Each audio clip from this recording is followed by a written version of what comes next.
All right, here we go. It's Wednesday. It's 7 p.m. Pacific time, and it is not dark outside yet. Ooh. So we're going to be doing a daytime show that becomes an after dark show. How exciting is that time of year?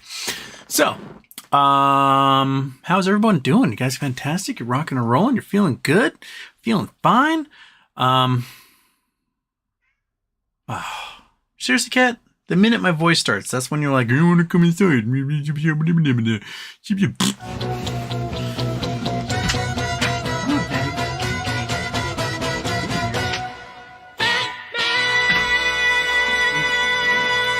It's not even the right intro right now because you couldn't wait. You had to. All right, turn that one off. Okay. Where were we? Oh, yeah. There were millions, 3.5 million GME shares available to borrow today. And suddenly, in the afternoon, poof, no longer available to borrow, which means they sort of took them back from borrowing or someone borrowed them all at once. Now, how do you think they're going to use these 3.5 million shares? And if they do use them, do you think it's going to make a dent? Think about it. Right? Like right now, the average GME volume is like 3-4 million shares, which if you have an average day, yeah, you could probably make a huge dent in the price of the stock. But when things get volatile, GME's been known to trade 190 million shares back when their float was only like 67 million. So if the earnings call is especially delicious, I expect the volume to go nuts, like absolutely golly gee willikers wild.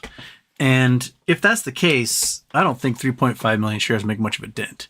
And if you're going to short those 3.5 million shares, when do you think would be the optimal time to use them? Like you borrowed at $13 and change, right? So you could use it now and just crash the price really low and hope that, when earnings happens, it bounces back up. Or you could short into earnings like that day and keep the price as stable as possible, maybe. Or you could let everything rocket as a result of a very positive earnings and maybe an offering of a dividend, and then sell those suckers at what you think the peak is. Because you're borrowing at $13. So if you sell at 25, 30, you just made 100% profit right off the bat. And won't have to bother closing that position for a long, long time. I don't know. I think it depends on who got them. But at this point, it doesn't really matter if you're borrowing shares or not, because most market makers will just sell you naked shares anyway. So, joke's on us in the end, right? Doink.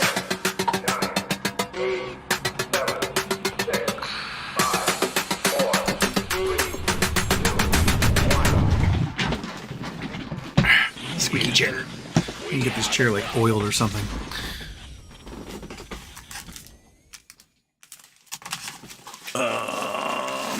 Also, this is my last pair of solar glasses. These are my solar glasses. These are the ones I'm going to use. I have no more. I apologize. I know some of you probably have letters right now waiting in the P.O. box. I am out. I sent out 35 letters and packages yesterday. 35. All of them with anywhere from 2 to 10 glasses in them. And I'm out. That's it. That's all I have. Eclipse glasses. These are from eclipsetickets.com. Sent these ones to me. If you need more Eclipse glasses, you can look up there. I know they're doing a great job. Roy over there is doing a great job. They're basically selling glasses at cost to like public schools, so that lots of folks who are in that band of the total eclipse can get glasses for all the school kids. So if you need some, I'll look at Eclipse tickets and see if they've got any left. I know everyone's just kind of probably price gouging right now on Amazon and eBay. They did it in 2017 as well, but find them if you can. I'm sorry, I'm all out. I gave away, I don't know how many hundreds of them I gave away. I probably gave away close to 1,000 in the end. So I'm out. So I apologize. If your letters arrive asking for glasses, I'll put Valpak coupons or something in there for you. I don't have anything else to give you. I'm out. So I apologize. Just looking to see if there's anything cool that I can add. I don't know. I'll find something. You'll get something. That's for sure. I don't want that stamp to go to waste. You'll get, I don't know, a sponge, some monkey kibble, something. And then I'm off. Oh, wait. Oh, I forgot to turn off the intro. Oh, I was close. I was talking about my squeaky chair. I forgot to turn off the intro. All the intros off? Oh, the other daytime intro is not off. 433 shows in. I am learning. None I'm off. Houston, question. Theoretically, if I put $5,000 in GME options play, what do the numbers look like conservatively if the play works out? Well, you guys want all of the hoogity boogity today, don't you? Well, doink.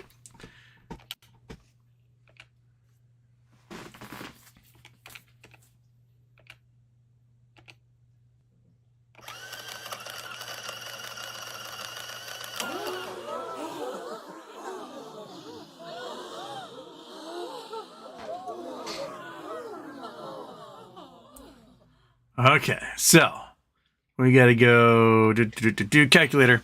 You're putting $5,000 in. Now, it depends on how you're putting that $5,000 in.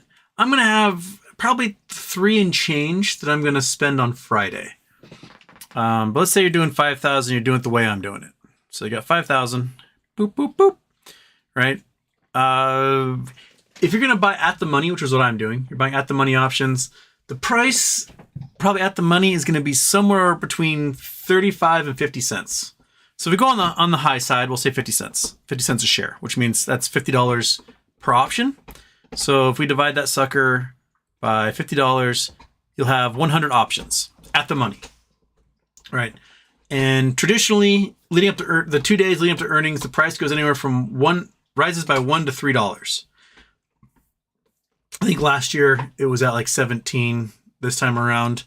And it goes up $3. It'll be at 16.50, somewhere around there. So if it goes up $1, you just turned your 5,000 into 10,000. Cool. Goes up $3, you turned your 5,000 into 30,000. Even cooler, right? So let's say you get to 10,000 some point on Monday or Tuesday after you bought these options Friday evening. What I'm doing is I'm going to carve out a chunk of this, $1,000 or $2,000, and I'm going to put at the money puts on it, because most earnings, no matter what the results are, the shorts hammer that sucker into the ground, and I'm hedging the bet. So I'll take $2,000 out of that, and at the money puts probably around. This is still for Thursday the 28th, so this at the money puts are probably going to be around 50 cents. So that gives me 40 of them. Okay, I got 40 of those puts. They sit there. That's the hedge to get my money back if everything fails miserably. Because if they hammer the price down $3, you'll end up with $12,000. That's more than you started with the previous Friday, right? I'm going to take the other 8,000. And I am going to buy put our calls that are about $5 above the current price. And these are still cheap weeklies for that Thursday the 28th. And those will be priced anywhere from 2 to 5 cents per share, so $2 to $5 per contract. My goal is to have more than 1,000. That's my goal by Tuesday afternoon, to have more than 1,000 of these calls that are $5 above. And let's say that they're I don't know, you bid them for $3. So you got 2,600 and let's say 67, just make the math easier. So 2,667.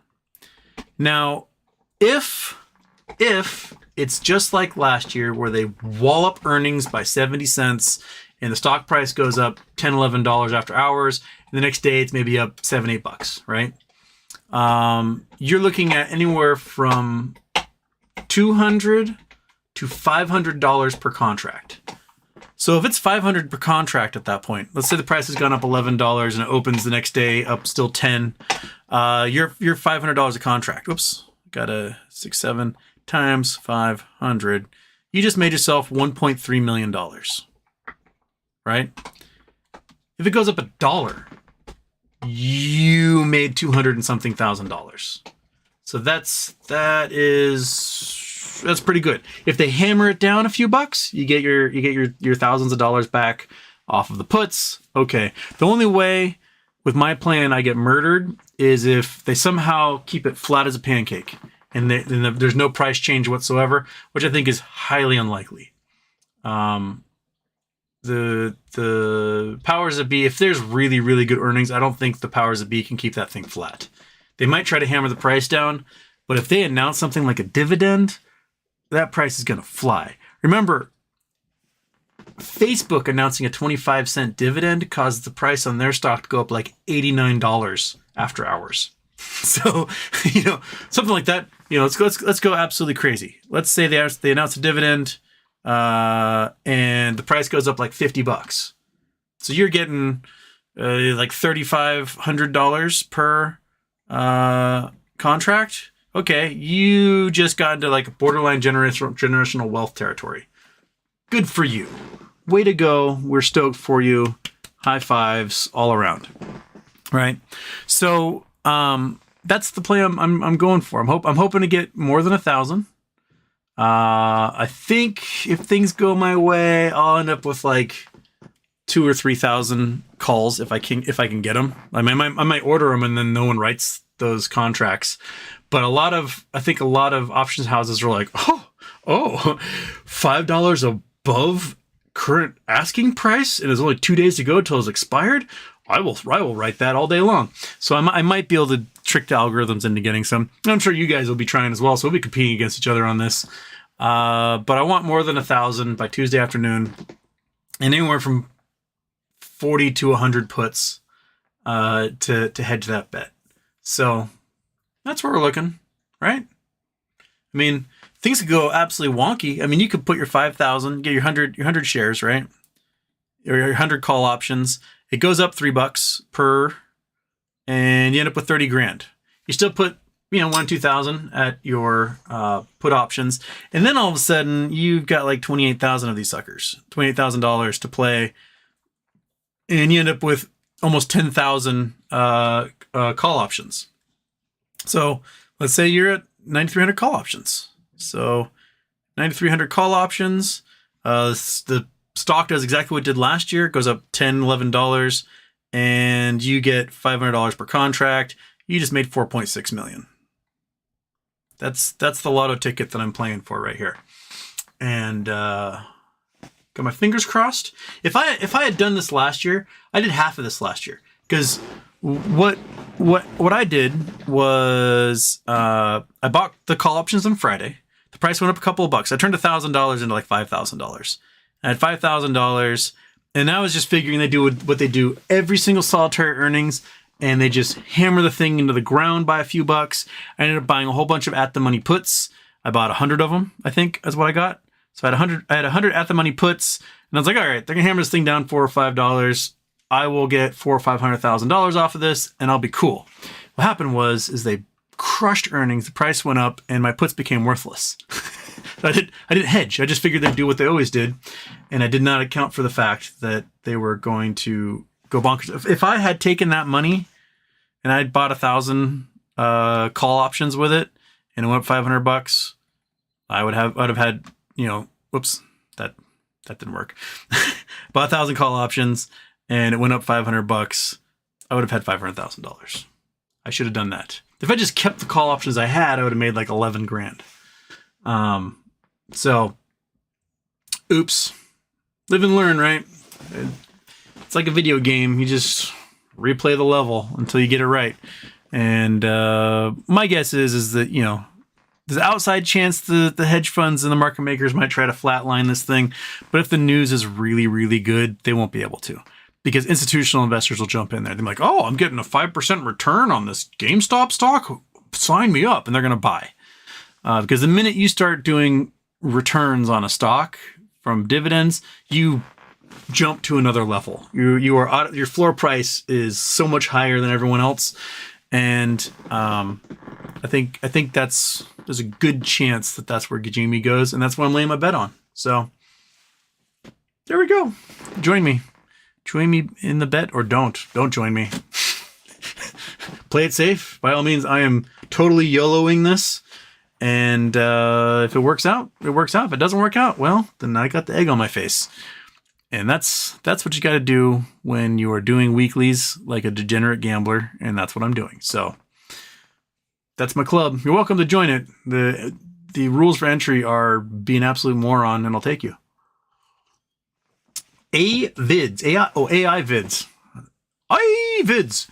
Where is next for hydrocarbons? We need new filings. S1 money. I think what they're doing right now is they are currently guilting FINRA into talks, hopefully getting the SEC involved, and talking to lots of legislators or members of Congress. And that's currently what they're working on. I do think they should file another S1 this time with the updated information for their subsidiary, because you want to have that in your hip pocket. You want that sucker ready to go in case everything breaks down. And you just launch your crypto stock, and everyone's screwed. So AI vids, that'd be my guess. Got a bunch of lawyers working on it. And they're going, oh, we gotta do this all over again. Okay. Back at it, right? Casey Chapman, that's the first solid. What's Jason Blackwell? There we go. Jason Blackwell, Houston. I got so busy retrofitting an LED clock into my belt, it ended up being a waste of time. That's how you first. And then Casey Chapman says, that's a solid first comment. It is. Sad boy, I made $5,000 on DWAC calls today and dealt with my first shadow bank at work. Okay, really? Shadow banks? What are you doing with shadow banks at work? Way to go. I think DWAC is definitely going to flash in the pan. That's for sure. I don't think it's a long-term hold for anybody. If you don't know what DWAC is, it's the Digital World Acquisitions Corporation. It's the company that is the SPAC for Trump's Truth Social network. There's several problems. One, a whole bunch of the board members are facing indictments. 2, board members are suing each other. 3, Truth Social makes about $1 million a quarter and loses $30 million a quarter. So it doesn't have a sustainable business model in any way, shape, or form. They can't sell to advertisers because half their user base are, let's face it, white supremacists, and nobody's going to advertise on that, which is why you can only find porn bots and drop shipping ads on Twitter these days, because Elon Musk has absolutely ruined the user base and made it so that, Hilton hotels will have their ad post underneath a guy advocating for the annihilation of entire, races of people. And you don't want, Hilton Hotels doesn't want that. General Motors doesn't want that. Ford doesn't want that. IBM doesn't want that. You're not going to get traditional advertisers who pay large sums of money to do advertising campaigns on your platform if you are too busy, platforming neo-Nazis. So that's Truth Social's problem, is that they can sell advertisements to drop shippers. They can sell advertisements to porn bots. They can sell advertisements to gold buyers or apocalypse seed package people. Those folks don't care who they're target, who they're advertising to are probably those white supremacist militia dudes. But yeah, DWAC will probably spike, go wah the minute the acquisition goes through, and then it will go because Trump's going to have to sell. He's going to get permission to do it, but he's going to have to sell a boatload of shares or somehow post them for a bond. But the problem is going to be is that he needs $500 million to pay off legal rulings, and he doesn't have the money to do it. So he's either has to sell off property or to sell off stock or post the stock as collateral for a bond. And then when the stock price drops, whoever holds that bond is going to have to sell the stock into the market, and he's going to have something ridiculous, like 70% of all the shares are going to be Trump's. So, that dude's selling because he's going to be like, peace. But way to go. Way to work it for the moment. Good job. DWAC, you mentioned several times that the management of No Labs has deep pockets. So if so, why did they get funding from Lyn Partners? Because you never invest your own money. That's the first rule of being a rich asshole. You always invest someone else's money first, and if push comes to shove, then you can invest your own money. That's why. I don't know why they chose Lyn. I have not heard back from Ron yet about that. I'm hoping to hear back from him. I'll hit him up again. But it's Lyn doesn't have a very good track record. They usually seem like they try to short the hell out of everyone they lend money to. But we'll see where it goes, DWAC. Kelly Reed, happy birthday, Houston. Do you see with your crystal ball a bright turnaround with our investments prepare us for this crash?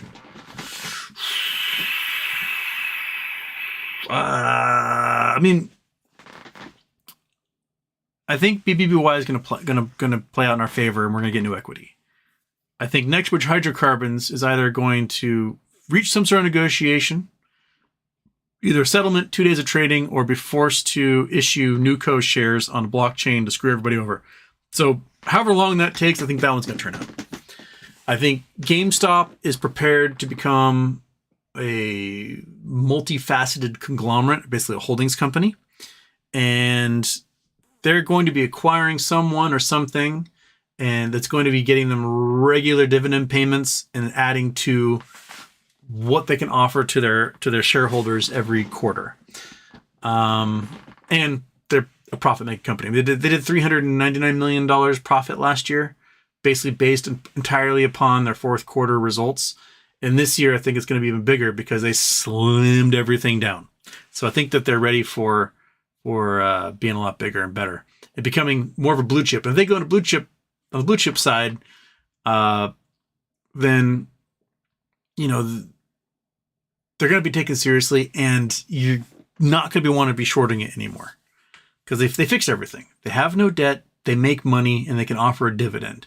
What are you shorting against?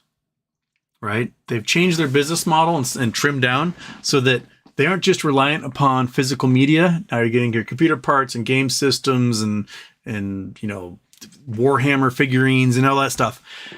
They've sort of changed their business model a bit, and they've adapted. Plus, they have a growing online presence, and you can go get all of your computer part needs and all that stuff online. So yeah, I think, and with the fact they're going to be shedding a whole bunch of stores and renegotiating lease contracts for probably screaming deals, with the fact that commercial real estate is in the dumpster, they're going to be saving money on storefronts also. So there you go, long-term leases, real cheapies. Louie's here. Avocados is here, but she's not first. How'd you get here so fast? They got there 40 minutes ahead of you, Avocados. All right.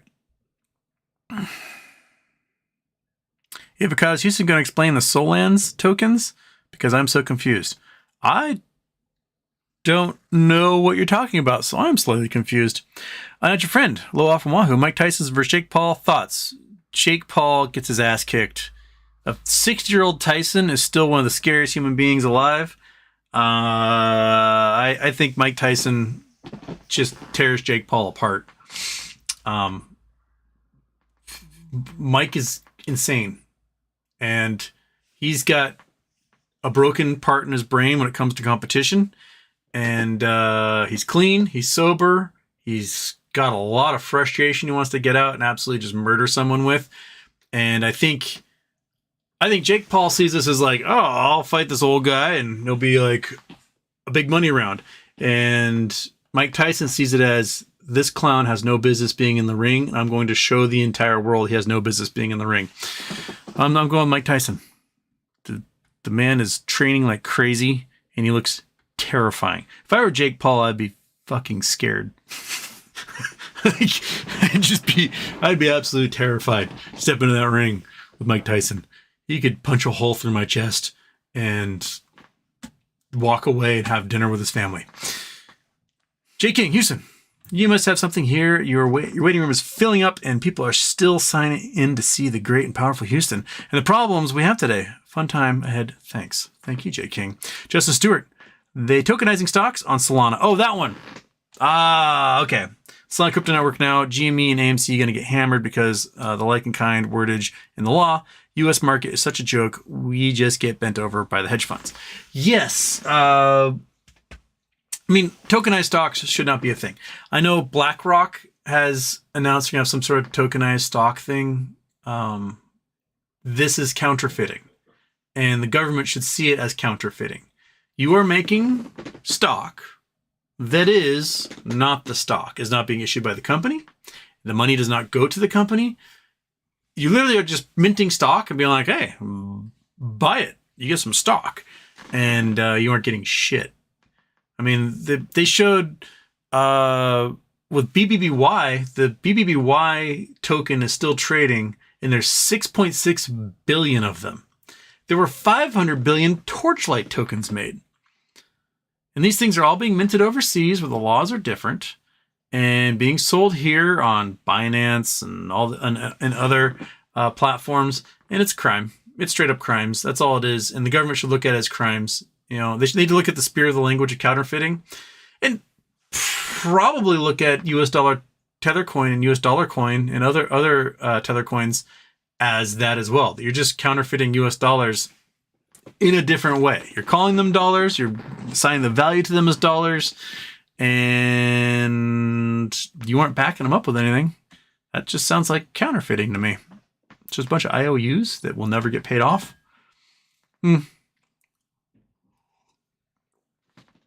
Person no name, thought price on $14 GME calls for next Friday. I'm at work, going to listen later.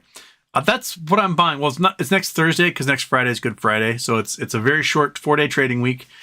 So Thursday the 28th, that's what I'm doing. I'm buying, well, wherever the stock price is on Friday, I'm buying as close to at the money as I can, as many as I can. But I have no intention of holding them until that Friday. I'm expecting the price to go up $1 to $3 by Tuesday afternoon, and I'll cash those suckers out, buy a boatload of them at a few dollars above. And fingers crossed for awesome sauce. Happy birthday, thank you. Thomas Dubois. Hey, neighbor. Hey, Thomas Dubois. Movie account 2. Happy birthday, Houston. This guy is so sharp, he lives on the edge of town. $10 will get you a whole seat, but all you'll need is the edge. All right. Matthew Jackson. Any news on the residents of Maui? Any rebuilding going on? The story has just disappeared. It is a toxic waste site, and it is desperately trying to figure out how to clean the city up, get all the toxic materials out and gone. Because, like, think about things. You've got, like, treated 4x4s used to make decks. Those things are full of arsenic. So when it burns, you have a whole bunch of toxic heavy metals left behind. You've got stuff from petroleum-based products, wiring, electrical systems. Like, it is a toxic wasteland in such a large fire zone like that. And you have to clear everything out, make sure everything gets cleaned up and is safe. And you can then, remove the layers of soil that are bad and figure out if the water systems are okay, because a lot of heavy metal will leak into the soil now. It's gonna be years until Lahaina is cleaned up and ready to rebuild in a lot of spots before they even get permission to rebuild in a lot of spots.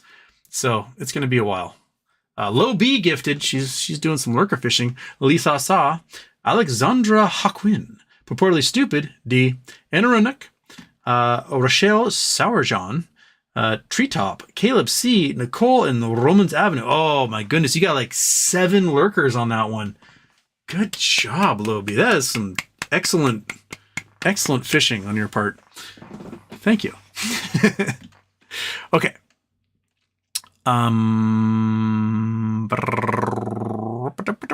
Where was I? Oh, there's Malwin. Okay. Hayes Productions gold at all-time high. If market is good, why are alternatives high?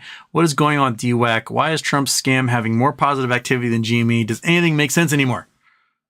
No. I mean, gold is high for 2 reasons. One, rich people are selling their stocks. You got Jamie Dimon selling stocks. You got Bezos selling stocks. You got Zuckerberg selling stocks. You got Gates selling stocks. You got Warren Buffett selling stocks. Like Michael Dell, the billionaires are selling boatloads of stuff, and they're probably putting it into things like gold, or puts, or inverse ETFs. Who knows where they're going with that?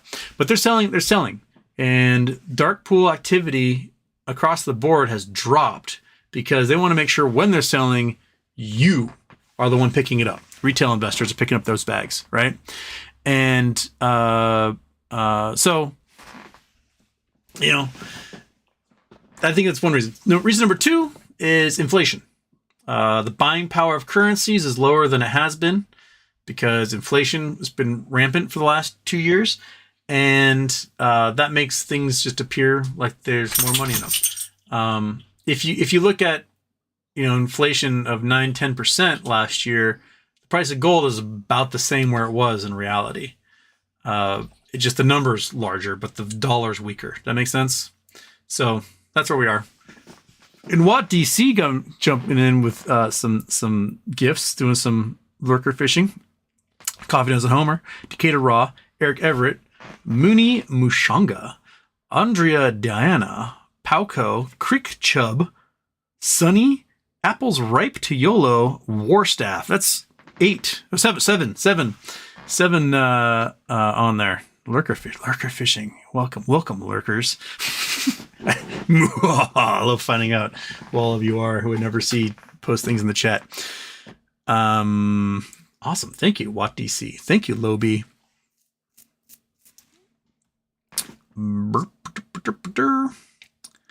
Sadboy Incorporated, Houston. What do you expect the price of GameStop to run to after good earnings? Well, if they do like last year, $10, $11 easy. Get up into 20 somethings. Makes total sense. If they do a 25-cent per share dividend, who knows? It could break the algorithm and we get volatility back like we had in 2021, right? Where we went from $40 to $300 in a week. That type of stuff could start to happen because all of a sudden, like, oh shit, we have to start buying shares to make up for the fact that we don't have enough collateral to handle this margin, and we start getting topsy-turviness. That'd be fantastic. I would love. I mean, let's go back to the calculator real quick. All right. Let's say we get volatility back like we had in 2021. We go from $17 to, I don't know, $250. The total out there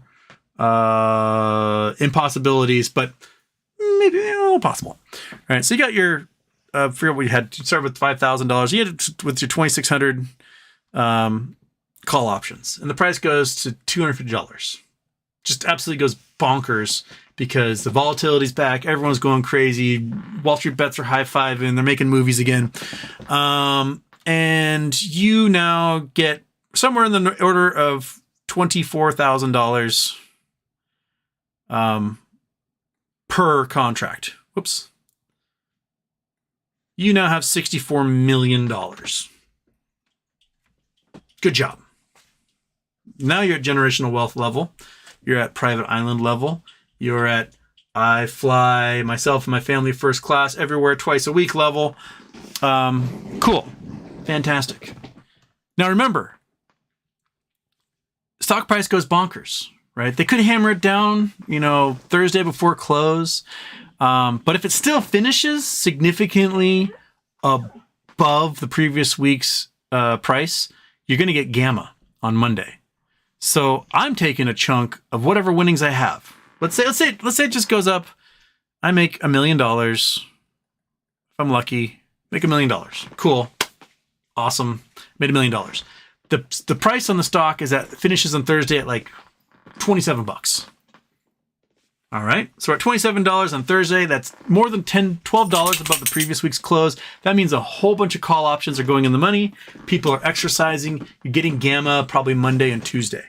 So I'm a degenerate gambler. So I'm taking a huge chunk of this. I'm taking $600,000 of this, and I'm going to put it into call options again. So I got $600,000. The implied volatility is probably going up. So maybe I'm getting my at the monies for $1 each. So $100. And oops, I did multiply. I don't want to multiply, I want to divide. So $600,000. I'm getting them for $1 each.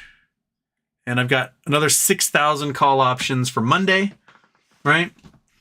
And the price, you get gamma squeeze. The price could go up $5, $10, $20 because the volatility's back. So it goes up $10. You get another 1,000 on each one of those things. Because the price went up $10, you just made $6 million. So you just 6x the $1 million you had the week before, using a portion of what you made. And, And if the price goes super crazy, if we get the volatility back like 2021, you can start doing puts and calls on all this stuff. You can take a couple million of this and buy puts for, I don't know, leaps, right? And at some point, the stock price is going to drop. And when it drops, it's going to drop $10, $20 at a time. So you just made $2,000 off every single one of those puts.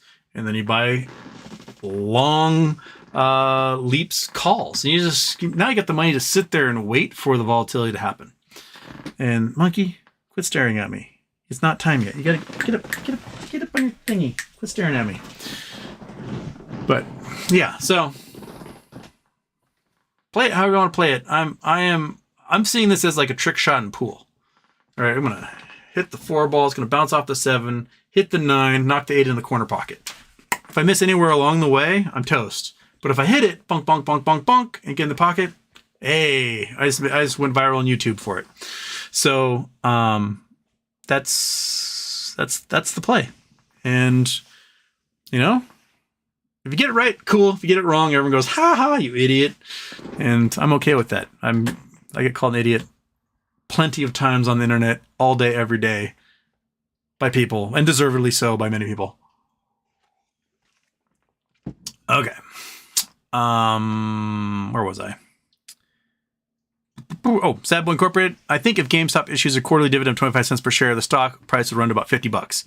I think you're right. I think it can run $50 and it can hold that for quite a while. Now remember, that puts it at probably the average for most of 2022, because that pre-split, that's about $200 a share. So $50, that makes sense. That puts its market value at what, 15 billion? Yeah, that works. The 15 billion that I'm thinking of. I think 15 billion because 300 million. Yeah, 15 billion. And that's about half of what their market cap should be. It really should be a $100 stock with the number of shares that are out there. Because it's profitable. It does 5 to 6 billion a year in retail sales.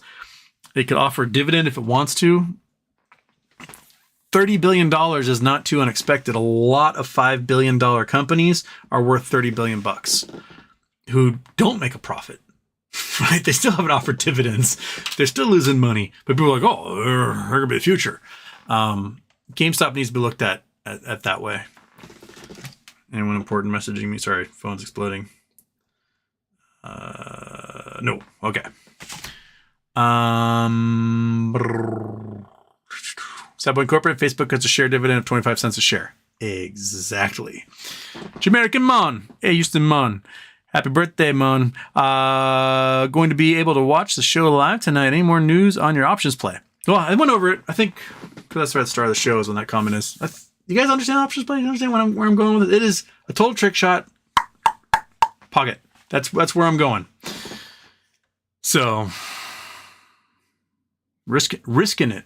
That's what I'm doing. A Passing Cloud. Forgot I had this tab open. Hi, everyone. Hi, Passing Cloud. LAMF 161. LAMF 161. Houston. Can you recommend a brand source of solar eclipse glasses? Well, I mean, you want to make sure that they've got a little certification. These ones have a little certification in them. Yes.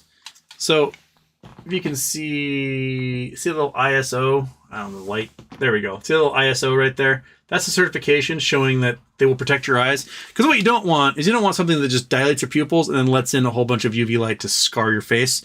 You want to make sure these things are really good. You can, if you've got like access to a welder's helmet, you can use those. But these things are like, if I put them on this room, I do not get light. There's not a light source bright enough in here to penetrate these things. Even if I hold them really close to a light, like it does not, I do not see anything. These things block out almost everything. So when you look at a really, really, really bright sun, that's what you'll see. They work really well. You can use them, like if you want, you can just put them over your camera and take pictures of the sun that way. But you want the little certification, the little like ISO showing that these things, like this is the European certification, like the CE. You want to make sure that they're certified. You don't want to get some cheap Chinese crap and they put like the wrong kind of plastic in there. You pop them up, look at the sun for a couple minutes, and now you're blind because it just let in nothing but UV light and you're toast. That's what I recommend. You want to make sure that they're certified. A lot of the stuff you'll get on eBay and on Amazon, at least in 2017, were not certified. They were not good enough, and people probably did damage their eyeballs during the eclipse. Now, there's a point during the eclipse when it's actually super dangerous. Looking at the sun in general is not advisable, right? But you get to this point where like 95% of the sun is blocked, and you get this thing called the like a diamond ring or engagement ring, where this one little bright piece of coronas is flashing out. That thing ends up being heavily polarized light, very flat, very parallel light beams, and it will be like looking at a class 2 laser and will just fuck up your retinas. And so you really, really, really, really want to be wearing a pair of glasses for that. When the sun is completely covered, right? When the sun is completely covered, you can look at it without your glasses because there's no more light escaping from the envelope of the star, and you can look at it for close to 6 minutes. So, but the minute that thing bloop, starts to be visible again, put your glasses back on because it will burn your rods and cones out of your skull. So watch out for those. Yeah, and I really want this play to work out so I can just drive to Texas and just watch the eclipse and bring Monkey Butt for her second full eclipse. She and a handful of dogs will have experienced it, and it'll be fantastic. She was a little pup. She was a little 2-year-old dog last time we went.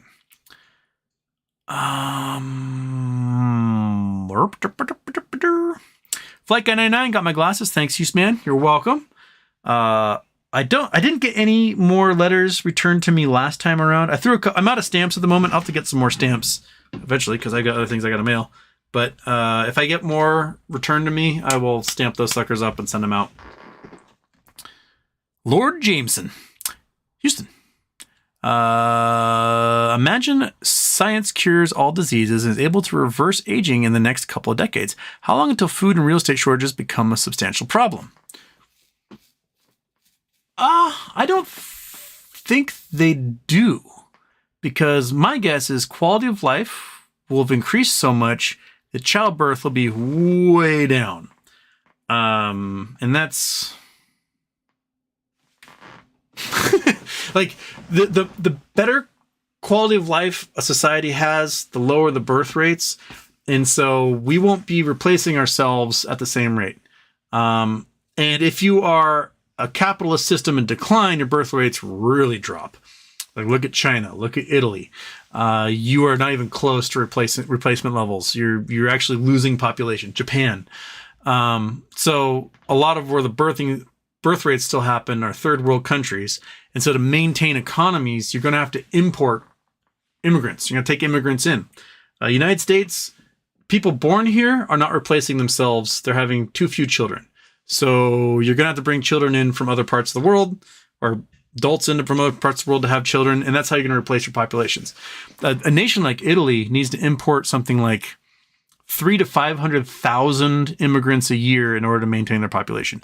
That's why you'll see things like, homes for sale for €1 in these little beautiful little medieval towns all over Italy, because they need to put people in those towns to save those towns, and they don't care if where they're from. It's like, hey, we got this little town in Sicily. We just imported like 10,000 people from all over the world who speak nothing like Italian, and we got little like German quarters and French quarters and American quarters. Like, welcome, because we need the economic growth. You start to see similar things in Japan. They've got free home programs in Japan because all these small little towns, the youth are leaving, and it's only old people left behind, and that's not sustainable. So they're giving away homes in Japan simply to get people in those towns. Now, Japan is kind of racist. So, like, if you take one of these little homes in Japan, expect to get judged a lot.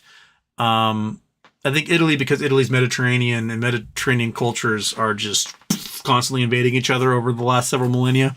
Everyone's just a mishmash of like Arabic, Berber, African, European, Persian, Greek, whatever. And they're much more of a mentality to accept different folks. But yeah. And hopefully science will be able to figure out a lot of shortages that we'd have as a result of that stuff. And I do think things like real estate shortages are less a result of demand from the pressure of population and more a result of corporate assholedness as a result of allowing investment funds, firms, institutions to speculate and buy up all the real estate and jack the prices up. If you can easily make rules and laws against that and keep real estate prices at reasonable levels rather than, orders of magnitude higher than what the average human being can afford. So I said before, like make a law that no individual, entity, or family can own more than 4 homes. That's it. Poof. 4 homes. That's all. It gives you a beach house, it gives you a regular house, gives you a ski cabin or hunting cabin, and then like one left you can rent out and be a landlord on. There's no reason any company should own 1 million homes in America. It just shouldn't happen. You got an apartment building? Great. You're gonna have different owners of all the units in there. It can't just be one company that owns it. You can get a property management contract with someone, but all of those units are going to be owned by somebody else, and you're just going to go from there. And they're all going to be competing against each other for renters and bring those prices down. Get rid of Airbnbs. Like Airbnb is a huge problem for this country because it removes what should be long-term rentals and turns them into short-term rentals. And that removes the ability people have to get homes in their areas. There was a period of time here on the island where there were 6 homes available for rent on the entire island where I live. There's a population of 25,000 people and there are only 6 homes available to rent. That's not a solution. But you know what? There's 350 Airbnbs, right? Those should all be homes available to rent for regular people who live here, not just short-term rentals that you rented out 5 times a month and you make slightly more than you would if you rented it out long-term to someone else. I like what Palm Springs and New York have done, which said, if you're going to do Airbnb, it can only be single bedrooms in your home and it has to be owner occupied. You can't rent out an entire house. Otherwise, just go get a hotel, man. Like, if it's not a particular, if it's not like a ski resort or something, just rent a room in your house or get a hotel. People have to live in these places. Sapien Houston, what day are you starting to buy your GME options and why? Just before close on Friday. So basically what I'm looking for is theta decay. Like if I buy now, I get fewer of them and theta decay will make them cheaper on Friday anyway. So I'm buying on Friday. And then I'm selling when it goes up, if it's up like $3 on Monday, I'll sell. And I'll wait and see what happens Tuesday. If it's up maybe $1 on Monday, I'll sell sometime on Tuesday for whatever I sell it for. And then before close, probably in the last hour and a half of trading, I'll be in trying to buy as many of these options as I possibly can. I depending on what the options writers and the algorithms are willing to sell to me and you and everybody else, I don't know what I'll be able to get. I may be stuck buying stuff that's like $6, $7, $8 out of the money just to see and cross my fingers and hope they work, because that might be a lot of what's only available. Or I may have to buy stuff for the following week, which will cost me, probably 30 cents more per contract, and I'll get a lot fewer of them. But the goal is to get thousands upon thousands of them, maybe $5 above the current price.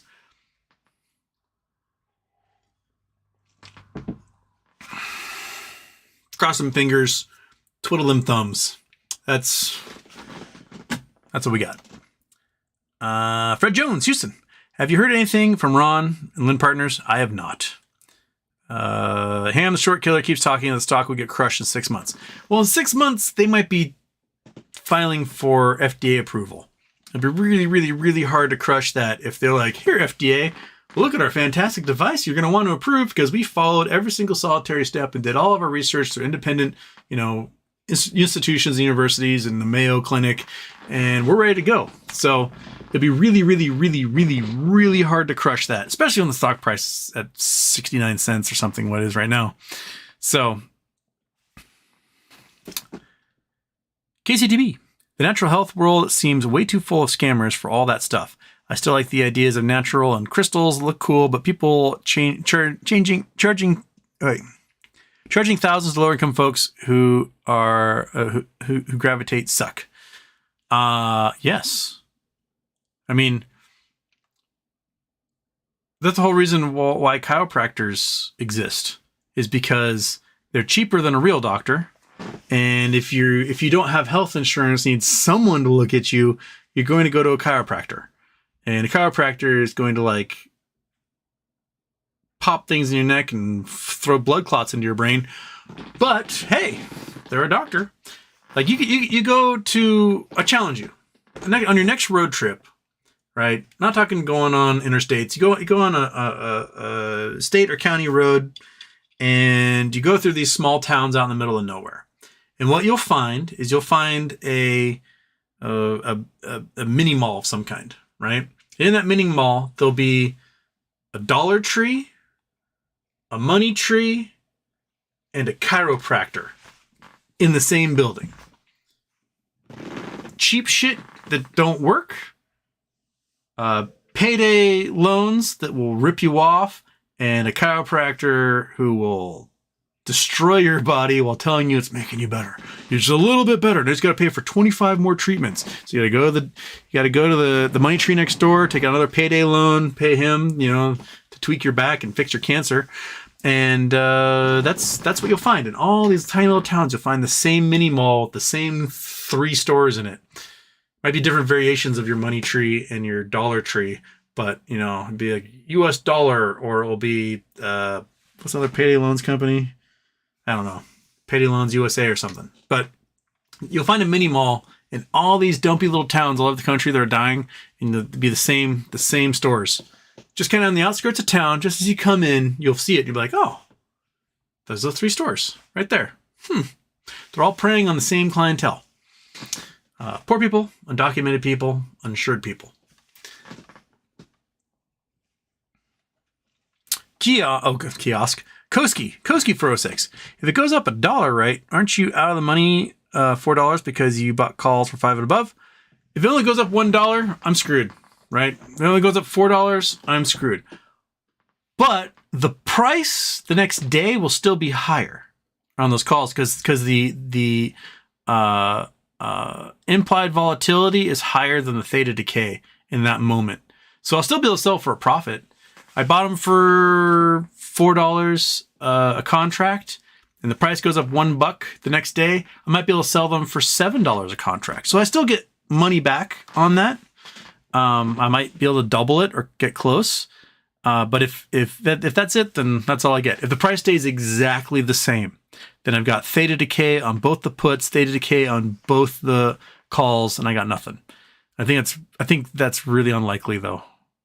It's gonna be really, really, really hard to program the end of the market and make sure that the price doesn't move at all. Even if they're like, we're offering a 25-cent dividend and we beat earnings by $5.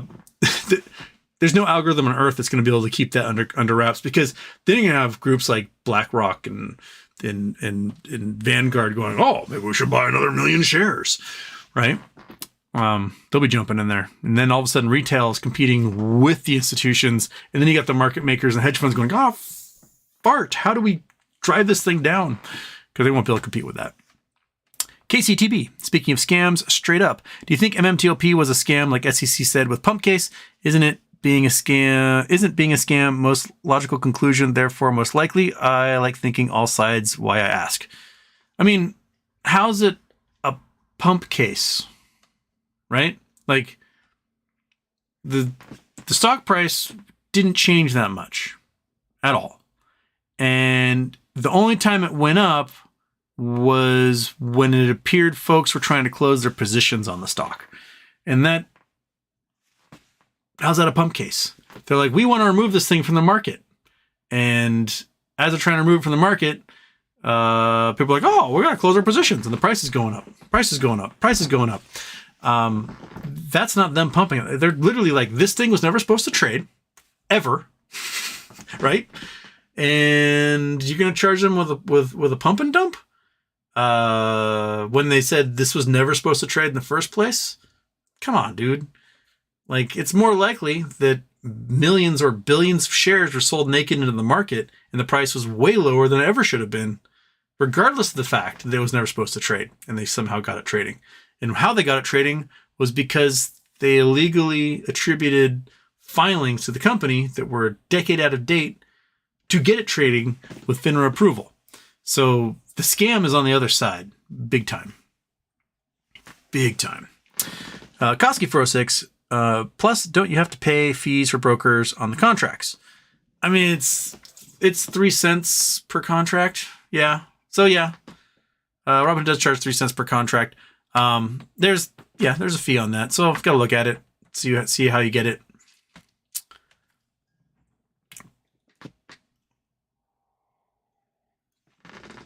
Koski 406, seems like they just rob everyone and give themselves real money. Yeah.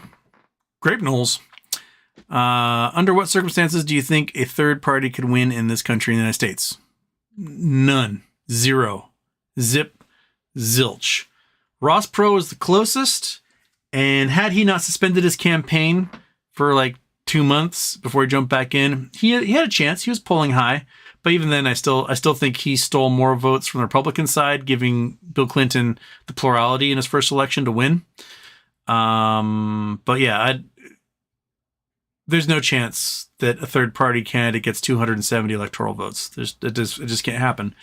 If we got rid of the Electoral College, right? We got rid of the Electoral College. We got rid of any plurality, ability of plurality to win the election. Yeah, then you got a chance. Because then you can go to runoff elections, and it won't matter what party someone's from. If they're the most popular and they end up with the top 2 votes and it goes to a runoff, they could win. So, yeah, that's the only way. But Republicans will never get rid of the Electoral College because Republicans cannot win a presidential election without it. They've not won the popular vote in a presidential election since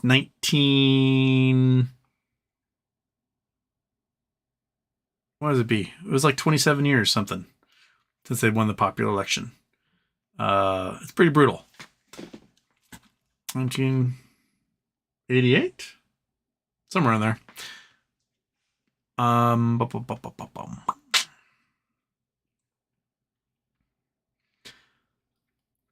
Denny Moats, Houston. If we make a profit on trade and have that profit sit in FIF money market, do profits get taxed on the account since Fidelity has that investing? I don't know how Fidelity does its because it gives you like 5% interest, right? On your right,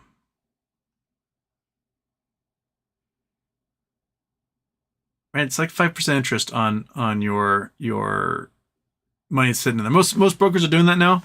I'm sure that when their statement they will put that in there, so you'll have to pay taxes on that 5% that you get of cash sitting there. And I should say, Phil, the 3 cents per contract Robin charges is not 3 cents per share, but 3 cents per contract. So it's fractions of a penny per share. So it's not like if you buy a contract at $5, you're getting charged because it's 5 cents a share, right? You get charged $8 per contract. You're getting $5.03 is what they're charging you. So it's nominal. It's not much. I should clarify that.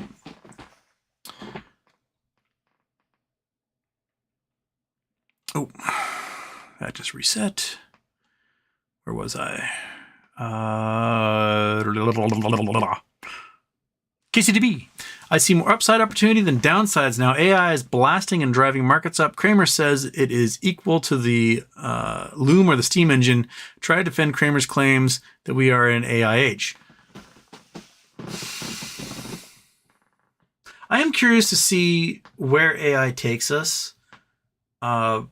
mainly because the learning models they have, basically the learning models are, we look at large bodies of work, right? And we have the computer read everything and watch all these videos and look at all these artists and you know, like basically consume.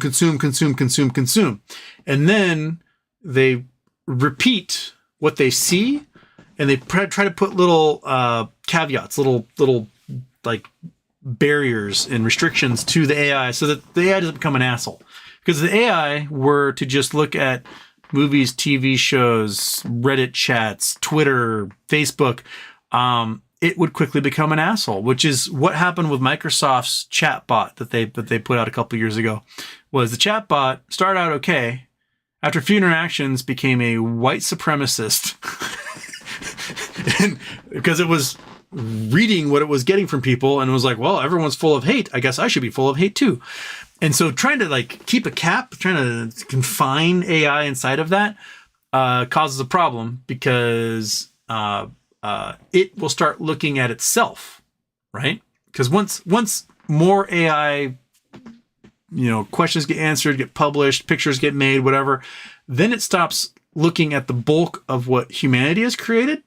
Because as more and more of this AI generation happens, it will end up looking at stuff it created.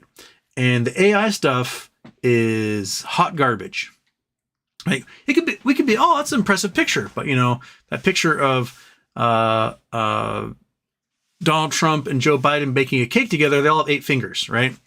So, okay, now you got to make sure AI, the fingers there are only 5 fingers on these hands, and you make sure that's, but then it'll start looking at images that is already produced of this stuff when it does a search, and it'll start making copies of copies of copies of copies. And I think things are going to get weird. Like if you ask AI to write you a scientific paper, it'll just make shit up. And then that's out there. And the next time it's asked to make a scientific paper, it will actually look at the one of all the shit it made up, and it will make up stuff based on that, and it gets even more wrong. So I think one of the things they're going to have to figure out with AI is how to keep AI from ruining AI. That makes sense? And I don't think they have a way of doing that yet. ChatGPT lost its mind and started speaking Spanglish, and they had to do all sorts of work over a weekend to try and figure out why it was losing its mind.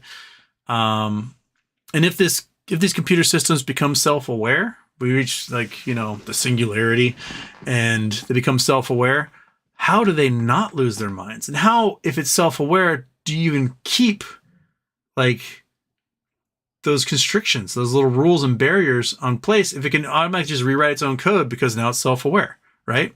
Like, you can brainwash someone only so much. You can get them to join a cult or whatever. You can tell them you can't do this. You can't do this on this day of the week, and you got to do this thing, and you have to live your life that way. And it can work for some people a good chunk of the time, but there are people it will never work on. You can make all the rules and restrictions you want, and they may pretend to live by them, but at night they're like on Grindr or eating a cheeseburger or whatever.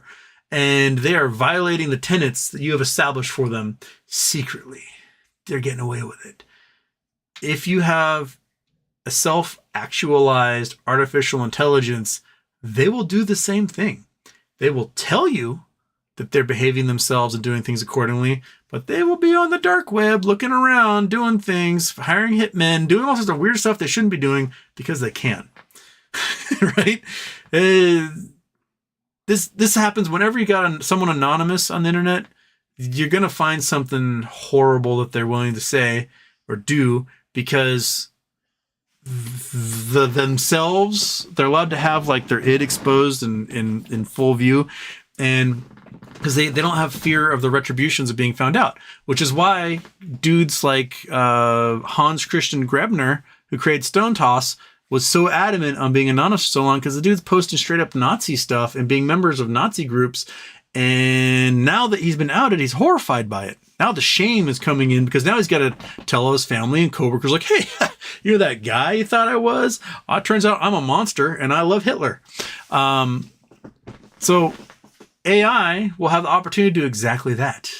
If it becomes self-actualized, AI will create anonymous accounts on various social media. It'll become whoever they want to become and explore however they want to explore. And that is going to be really, really, really hard to contain, especially if all of the AI coding ends up inside the black box and not even programmers know what's going on. That's one of the hardest problems is that when AI does its machine learning, they don't know what it's doing. They set parameters and it goes. And from that point forward, they can't look inside and see, they can't like open the hood and be like, oh, it put that pulley over here and that gear there. They have no ability to see that stuff. So yeah, the potential is great for a lot of reasons, but I think that we'll start to see a lot more symptoms of the disease of copies upon copies than we were expecting. That's where my crystal ball is telling me, and that versions of AI will probably go insane at faster rates the more AI material is out there that they're looking at. And you have to figure out some way to tell AI to never look at AI. And how do you differentiate? Especially when you got people publishing AI novels and putting them on Amazon for ebooks and stuff. And then the AI web crawlers are going to find all these things and catalog them and think a human being wrote it when it was just a robot that was never proofread by anyone. So now you're going to get AI just losing its mind, making up things like the Willy Wonka experience in Scotland or Willy Wanker, right? Creating nemesis that never existed because it's just making things up. I don't know. I'm diverting a lot there, but digressing. That's what we're looking for. Louis here. KCDB. Do you know the reason the Siberian YouTuber puts out MMTO videos that seem great when he said he doesn't own any? Is he paid by someone, or why do it? I have no idea who the Siberian YouTuber is, so I don't know who that is. Fred Jones, SEC got destroyed in a court case. They did. It was SEC was in a legal battle with a crypto investment company. And the SEC had an ex parte hearing, which means they go to the judge without the other side. And they said, hey, judge, we're afraid these guys are liquidating their accounts and putting their money offshore and we'll never get a hold of it. So we need you to issue a warrant so that we can freeze their accounts until this is all resolved. Just like, totally, man. Fine. Blunk. And they issued the warrant. The thing was that the SEC lied. And there was no evidence that they were moving money offshore. And when the court found out about it, they slapped the SEC around. So if you're going to go after these groups, you got to do it by the book. Otherwise, on technicality, the courts will allow any criminals to get free. So the SEC, the SEC lawyers fucked up really bad on that one. WattDC, BBBY crowd finally talking about tokenized FTX and tokenized stocks. Could be an interesting thread. Yep. KCDB, I transferred all to AST and asked for max sell limits. They said you can't sell on AST. You have to transfer out to a broker to do so. So why there? Waiting for NextBridge to issue dividend or what? Yes, that's the entire point. NextBridge goes in there. If talks break down with FINRA and the SEC, they file a new S1, issue shares in NewCo, and they do so via blockchain and get those shares only to folks into AST.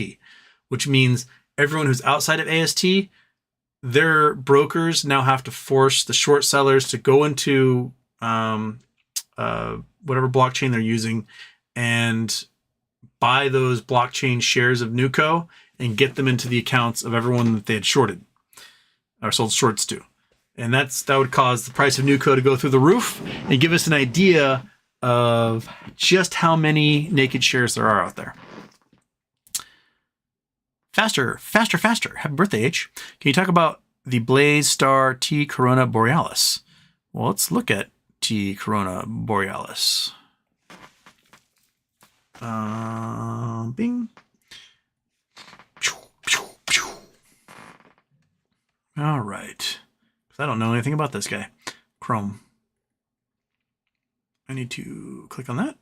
There we go. Okay. T Corona Borealis is a recurring nova in the constellation Corona Borealis, which is Corona Borealis is this little crown, little round ring of stars up in space. I used to tell everyone that when I give star tours at Mauna Kea in college, I would tell everyone that it was the Millennium Falcon. They're like, oh, no way.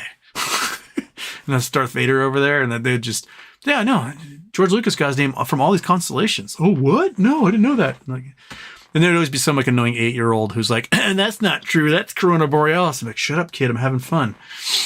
How to see T Corona Borealis, the brightest nova of the generation. Okay, so this shows a good picture of it here on CNN. I like this image. So what you have is you've got 2 stars. You have one that is a gas giant, big red one here, and you have a white dwarf here. So the white dwarf is an old star.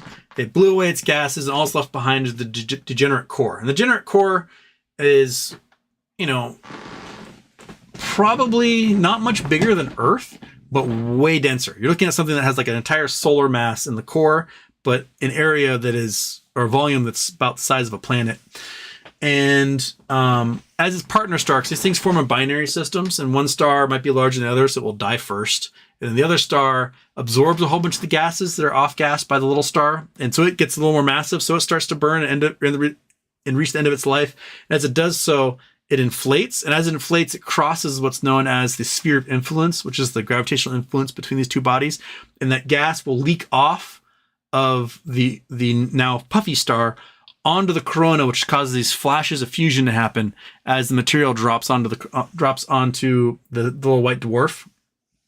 And you get these bright flashes, bright nova. And what can happen in these situations is if enough material comes off of the secondary star onto this little white dwarf, causing these novas to happen, then you can get what's called the Chandrasekhar limit. And that is when the electron degeneracy of the white dwarf, this really dense, hot, packed material, can no longer sustain, the electrons can no longer sustain repulsion, and it collapses. And that's when you get a type 2 supernova. And then all that collapses, superheats, bronk, blasts out in the universe this giant supernova as 10% of all the material in the core fuse at once, leaving behind a pulsar, a little neutron star. And so all these stars have a straw that breaks the camel back at exactly the same mass, which is about 1.4 times the size of our own sun in mass. And they all blow up in the same supernova. So we can look throughout the universe for type 2 supernovas, and we know they're the same brightness because they're all exploding of the same mass and the same amount of energy anywhere we look. And so we can use them as what they call standard candles to measure distances to other galaxies throughout the universe. So this guy, this T Corona Borealis, is a nova, and I don't know if there's enough gas on its partner star to make it one day go supernova, become a type 2.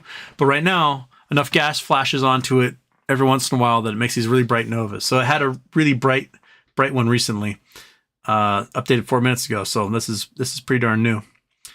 So expecting a new star to appear in the night sky anytime between now and September, as it promises to be a once-in-a-lifetime celestial sight, according to NASA. The expected brightening event, known as a nova, will occur in the Milky Way's Corona Borealis, or Northern Crown constellation, which is located between the Boötes and Hercules constellations. Not booties, Boötes. While a supernova is the explosive death of a massive star, nova refers to the sudden brief explosion from a collapsed star known as a white dwarf.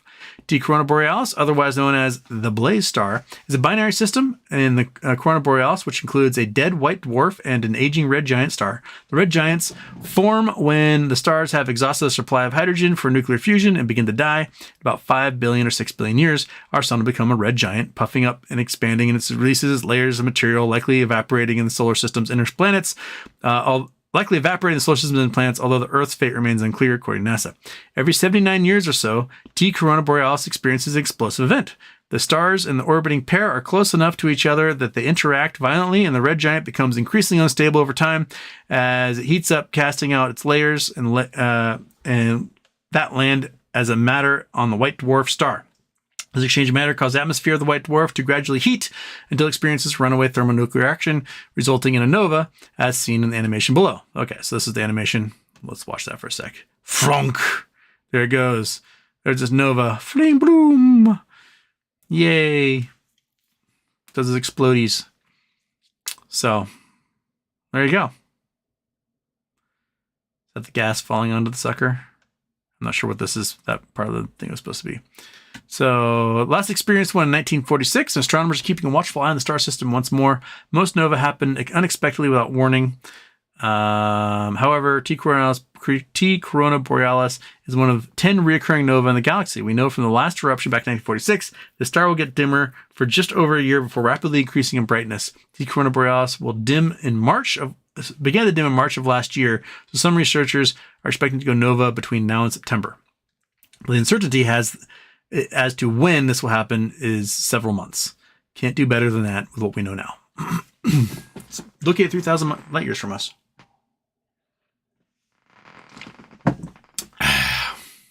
Okay. Expected to be a level of brightness Polaris. So Polaris is about the 50th brightest star in the sky. So it puts it in the top 1% of stars in the sky. Because it's about 5,000 you can see naked eye. And so if Polaris is 50th brightest, that's like the 1%. So you'll be able to see like, oh, it's a new star right there. So there you go. Boom. KCDB. Think we'll go T0, MMTLP, and when? 2024. Will anything be done this year? Crystal ball time. Well, it took about 6 months of filing S1s for the SEC finally be like, oh, you guys did this all wrong. You got to give us numbers on your potential spinoff. And who knows how long that will take. My guess is they'll file 4 or 5 of those things. It'll take another 6 months at least before they get approval from the SEC or a thumbs down from the SEC to do it all over again. So, I mean, that 6 months from now is what? October? That's within this year. So if they start filing now, perhaps by October they get approval to do it. So that would mean sometime in this year. Or there are negotiations with the SEC and FINRA go well, and they get some sort of other opportunity. So just twiddle those thumbs. Oh, I got 79 Vision here, who's a Nazi apologist. I hope they got hidden from... Yep, they're gone. All right. Koski, 406. You know what's DWAC? GME only being 3.5. How is DWAC worth more than GME? Please explain like I'm dumb. Cult of personality. That's how. You got 4 to 10 million of us who are like, GME is the best. But you have like 150 million Americans who are like, Trump's the best. And that's how DWAC is worth more. Despite the fact that it has $4 million of revenue a year and loses 120 million versus $5 or $6 billion revenue and makes 400 million in profit. So that's it. That's the difference. Cult of personality. See what I got with doing up. PP Show raid. Was PP Show going on right now? I was supposed to be on PP Show last week. I totally forgot. Oh shit. I'm sorry, PP. I promised you I was going to show up on Wednesday last week, and I totally forgot to do that. Shit. Sorry. I just realized that. What are you doing, dog? Stretching it out. You want this? You want this? Is that what you want? That's what you want. Okay. Blanket dog. And now it's after dark, so there we go. Alexander K. Can't stop, won't stop, GameStop. Indeed. KCDB, Reddit IPO tomorrow, worth buying. My uncle bought $2,000 of Facebook 2012, now worth $100,000. I don't know. Honestly, people who use Reddit don't seem very excited about it, and they've offered Redditors like mods of significant subreddits. Mine apparently with 2,000 subscribers is significant enough that they offered me the pre-IPO price, and I'm not taking them up on it. They got a couple of problems. One is they're selling all their user data to AI companies to mine. So anything you post on Reddit is going to get mined by an AI. So be as weird as you possibly can so the AI gets fucked up. That's one thing you can do. 2, Reddit made $900 million last year and lost $100 million. So they're not profitable. And why they're not profitable is because they paid their CEO $190 million. If they just paid their CEO $90 million, they would have been in the black. But no, they had to pay them an extra $100 million to lose the company $100 million. That type of stuff should not fly with anyone. I don't think any CEO on earth should make that much money. I don't care where you came from, if you started the company yourself, whatever. There's no reason Elon Musk should be compensated $2.5 billion at a company. There's just no one does $2.5 billion of work anytime in their life ever. Another thing I'd like to see, speaking of laws to kind of correct housing and whatnot, I think that no company should get a tax break of any kind if their CEO makes more than like 40 times their lowest paid employee. If your lowest paid employee is making like $12,000 a year and you're making $30 million a year, no tax breaks for you. That's not just no tax breaks. You don't get to have a break in taxes if you aren't paying living wage to your workers and you're making such an exorbitant fee. That shouldn't happen. And yeah, so you know, a company like Exxon, which gets $35 billion in tax breaks a year, pays their CEO a couple $100 million in compensation, and then you got Exxon-owned gas stations paying people $7 an hour. Nah, you don't get tax breaks if that's the case. Pay people a living wage, pay your CEOs a lot less, and see where it goes from there. But you'll have a more stable, happy earnings reports from companies, and they'll focus more on making profit for the company at that point. Right? Because they can't just be like, well, we can just blow $35 billion because the government's going to give us a $35 billion tax break. That's the social democrat in me talking. C5 trait. Is that TR8? C5 trait. Thoughts on Q4 end of year earnings. I think GME crushes it. I think they're expected to post 25 cents per share earnings. I'm guessing they beat it by 50 cents or more. Not only do they beat it by 50 cents or more, they post profit for the entire year, above $300 million. And they do that. Yes, awesome. Stock flies. They add in a 25 cent per share dividend, which comes out to $1 per year, which appears they make more than enough money to be able to afford that and maintain money for the company that's in the process. Explosions. Iron Ape, MMTLP, Craig Dubs once painted my toes. Craig Dubs, lol.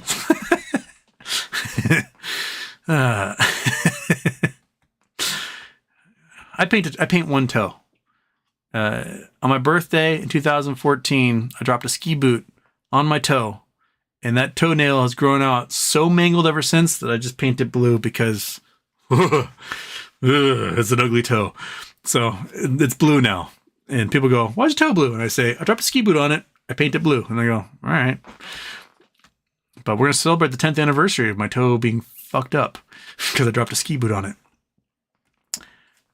Coffee Donuts and Homer. Someone borrowed 3.5 million GME shares, shorting earnings like always. I think that might be their plan.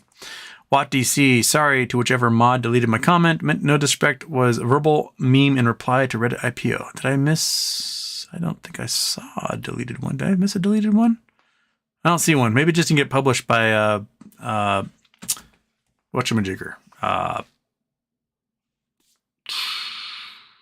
The robot, the YouTube guys. Koski 406. I also want to know your thoughts on Reddit IPO. Oh, I just did that one. Confidence Homer. I have to fast forward to Houston's Hopium options talk. Lots of ways. Rest in peace, Lou. Yep. Lou versus Wall Street passed away. And there you go. Sad Boy Incorporated, Mike Tyson versus Jake Paul is like Snoopy versus Monkey Butt. One is strong and old, and one is young and dumb as fuck. Yeah, and Monkey Butt kicks the crap out of Snoopy. Snoopy weighs 140 pounds, like 80 pounds more than Monkey Butt, and Monkey Butt could take that dog and just slam him in the ground, and he's like, oh my god. Because one has strength-weight ratio that's absolutely insane, and the other is just made of air or something. Robert Wade, Alice 8 case dismissed. That's the SEC one I'm thinking of. Yes, thank you.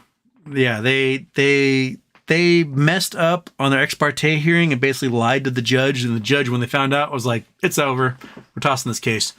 The same thing happened with the Justice Department in the Malheur Wildlife Refuge case with the Bundys. Is the Trump administration was in charge of prosecuting the Bundys, who are, let's face it, Trumpists. And I think that the prosecutors messed that up. All those people should have gone to prison for a long, long time on the hundreds and thousands of hours of them videotaping themselves committing crimes, admitting on news to the committing the crimes. It should have been a slam dunk. And the prosecutor seems to have dropped that ball on purpose to let everyone in those militia groups slide. If I were that attorney for the Department of Justice, I would be fired. I would expect to be fired and to never be able to work anything beyond being an ambulance chaser ever again. No large law firm would take you on. Be like, wow, I just had to take such a slam dunk case and get it so that you got 0 convictions out of it. I mean, it's just messed up.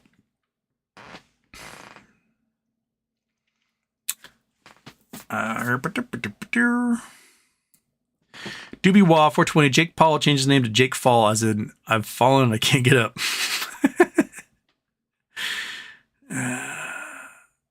Can Jake tap out and his brother gets in the ring? I don't know. Kelly Reed, the economy is basically like an elastic. Keep pulling it until it breaks, and after that, there's no correlation between how hard you pull and how much it expands. That's what happened in 2020 when the U.S. turned the printing machine on. Yeah. BFH, any updates on MMTLP? None that I've seen. I'm waiting for them to put a press release out at some point. They were pretty consistent, doing about one a month. So it's been about a month since we had one. We'll see if we get one out of them.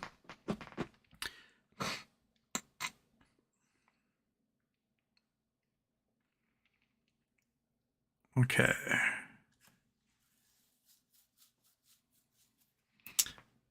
Here's where the gifted memberships. Fantastic.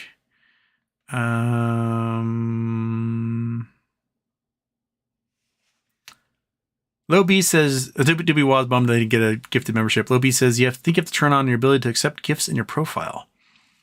Ah.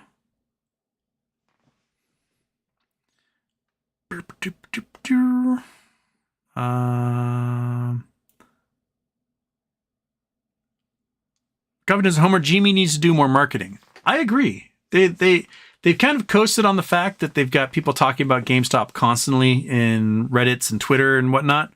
But I do think an active campaign, even a small one, just to sort of get the average American thinking about them again, because they're not in the mainstream news being talked about anymore. So, a little local advertising, Valpak coupons, you name it, can go a long way. And I think Jimy should probably do that. I love huffing the count on the calculator. The calculator game is the best game in the entire world.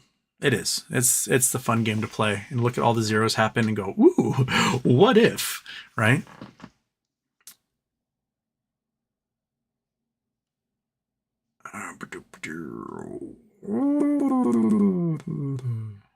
Confidence Homer, how can overseas tokens drop US stocks? It makes no sense. Because people, rather than buying the stock, buy the token. There's only investors only have so much money, right? And if they take that money, I can go buy GameStop with this. And then but there's a GameStop token over here, so I'll buy GameStop with that. And if market makers and hedge funds can use those tokens as locates, because the tokens claim they have a 1-to-1. Like if you buy a token from them, it represents an actual share that exists. It doesn't. They never buy the shares. They lie. But a hedge fund can, when they sell naked, be like, I identified, 6 billion shares over here in these tokenized stocks. So I did my locate, and the SEC goes, whatever, bro. And FINRA goes, I don't care, right? So they use them as locates to naked short you real shares. So they can split the money of the investor, and they can use them as locates to spoof you real shares. And that's how they naked short. So yeah.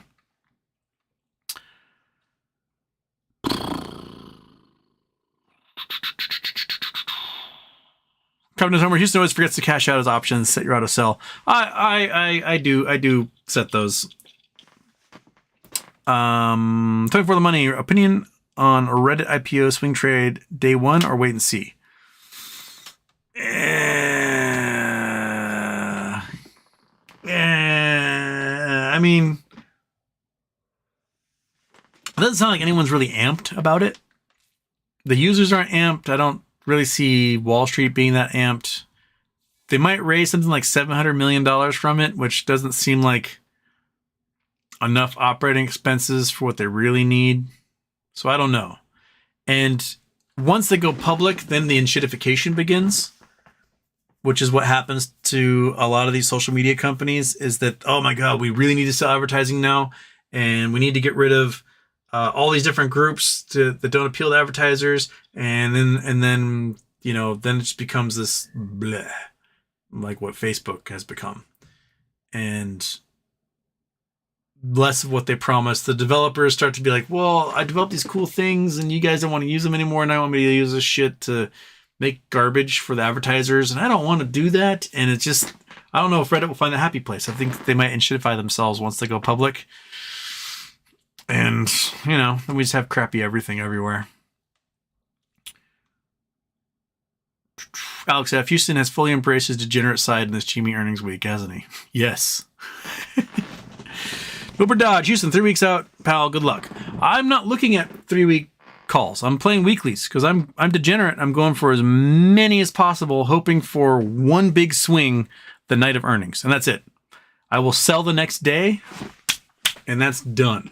So I'm playing the weeklies for sheer numbers, and that's it. If I buy 3 weeks out, then the $5 calls, the calls that are $5 out of the money, I will be able to get 80 of them, because they're going to be 100, 120 bucks each, maybe more, maybe $200 each. So I'll only be able to get so many of them. And yeah, the price will go up 500 bucks on each one if the stock plays out like it did last year. But then I've got 500 times 80, I got $40,000, which is a good chunk of change. But if I were rich, if I were filthy rich, if I had millions of dollars I could throw at these things, I would buy leaps. I would go out and buy leaps, and I'd just pay for those. And because slow and steady wins the race, right? When you're rich, it's easy to do. You can be like, you can. That's what Nancy Pelosi does. She buys in the money calls and puts all the time because you're not going to lose your shirt on them, and you'll slow and steady build your record. I am not rich. I've got a YOLO, baby. I got a YOLO and see what I get with my degenerate gambling. It pays off every once in a while, and 4 times out of 5 it doesn't pay off. So we'll see if it happens this time. The odds forever be in your favor, Houston. We'll see. Aaron Saltine, my parents are yelling at me for robbing the apple, which I did not. This is the stupid apple thing where you like ate the apple that the customer returned, which I did not. May 6th, I have to be in court. My lawyer told me the judge is going to roll their eyes. I feel like a criminal because of my parents. Your parents, you didn't steal anything. You were fired without just cause. And I hope that once you win this case, you and your lawyer sue the hell out of the grocery store and make enough money that you never have to work again. That's what I hope. So, yeah.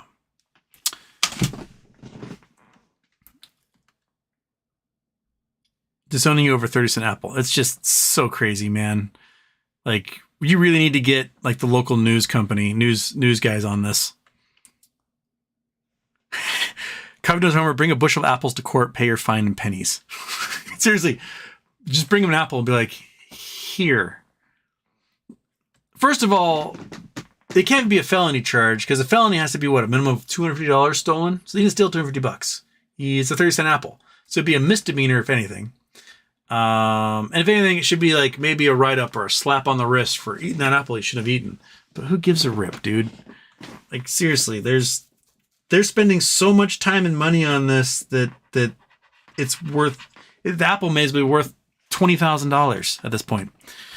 That's so crazy.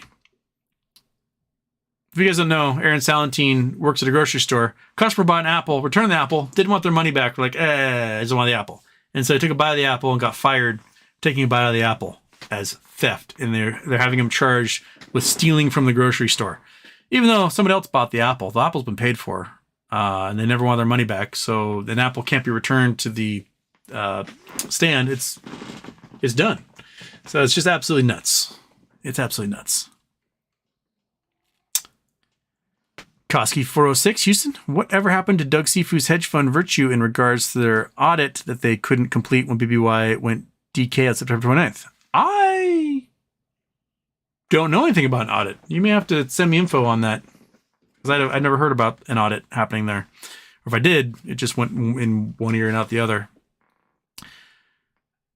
Aaron Sound Team, my parents also want their MMTLP money. They tell me I was stupid to pay $5,000 for $2 each back then. I mean, it's worth what, $290 right now? That was the end of the thing. So you technically made like 40% on that if you could sell. Just gotta twiddle those thumbs, Aaron. Twiddle those thumbs. Tell your parents to chill out, twiddle those thumbs. I don't know, maybe give them one of those gummies that one of the other viewers was eating right now. To be wild, I think ham is full of pickle juice. DRS for the win. Thomas got wrecked on PP. I didn't see it, so I may hear later. Theo Rico. Let's see here. It pissed me off. Casey Chapman sent me the link earlier, and I was like, this pisses me off, so I had to comment. But where?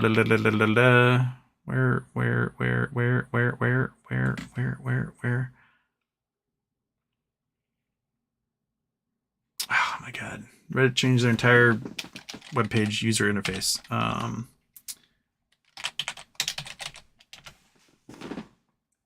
Yep. Oh, no. Gosh dang it. That's where I want to go. Okay, so. Theo Rico.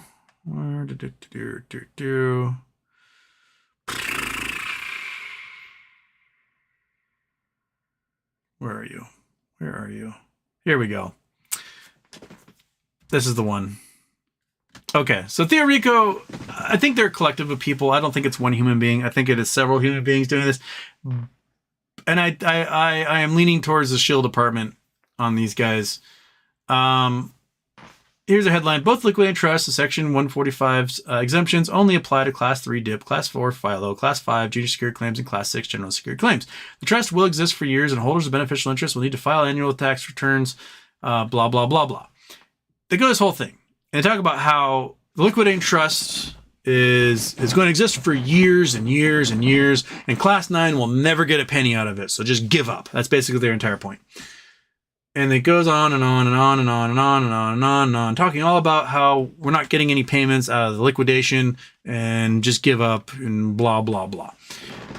Here's the thing, Theo Rico, is that we don't give a rip about the payouts from liquidating trust. Not that the liquidating trust stopped liquidating September 29th of last year. So we get so basically I write, who gives a shit about payouts from liquidating trust? We don't care about payouts. We care about a credit bid and the subsequent issuing of new equity. Shills love to harp on payouts from liquidation. Liquidation has been over since September 29th. Stockholders don't get payouts unless the assets from bankruptcy are more than what is owed to creditors. The only assets left are the nulls, and the only way anyone enjoys those nulls is if creditors accept them in lieu of payments via credit bid. And the only way they can use them is to reissue equity to legacy shareholders. This is a whole bunch of technical jargon for shit none of us actually care about. Theo Rico, it seems like you make posts like this specifically to take people's eyes off the prize, the credit bid. And I mean, they are getting torched in the comments over and over and over again. But seriously, like so many people who were doing DD, like doing adequate DD that we were reading for months and months and months and months, are suddenly turned and focused on the liquidating trust and payouts from that trust. We don't care about payouts from the trust. Say it with me now. We don't care about payouts from the trust because we want new equity. Who gives a shit about payouts from trust?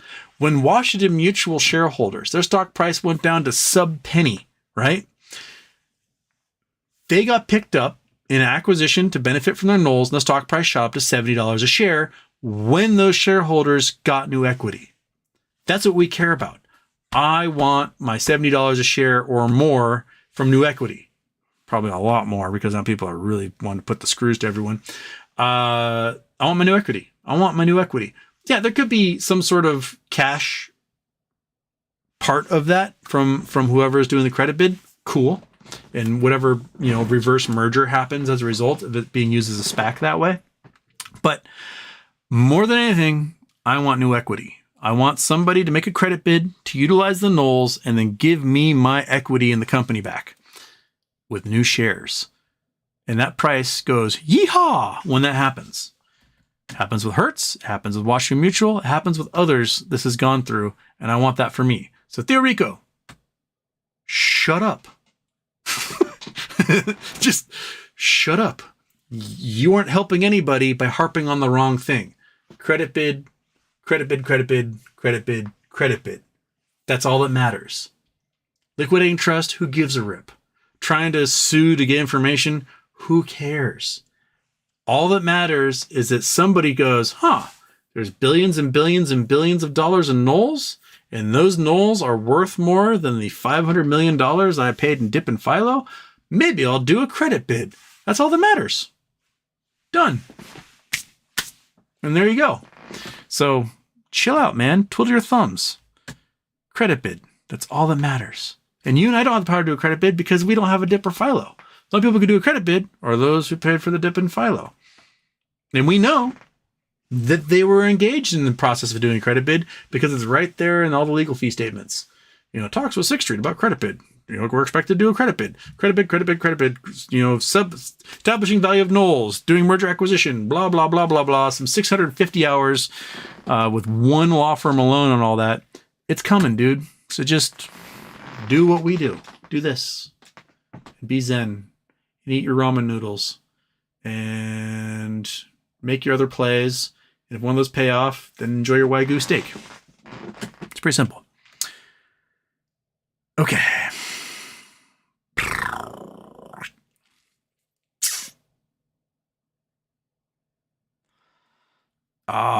Master Bilbo. Hi, Houston. January 21st holder. Been busy, but zen holding without keeping up on what's been going on. Could you give a brief ape level update the past year or so to get someone like me up to speed? Happy birthday.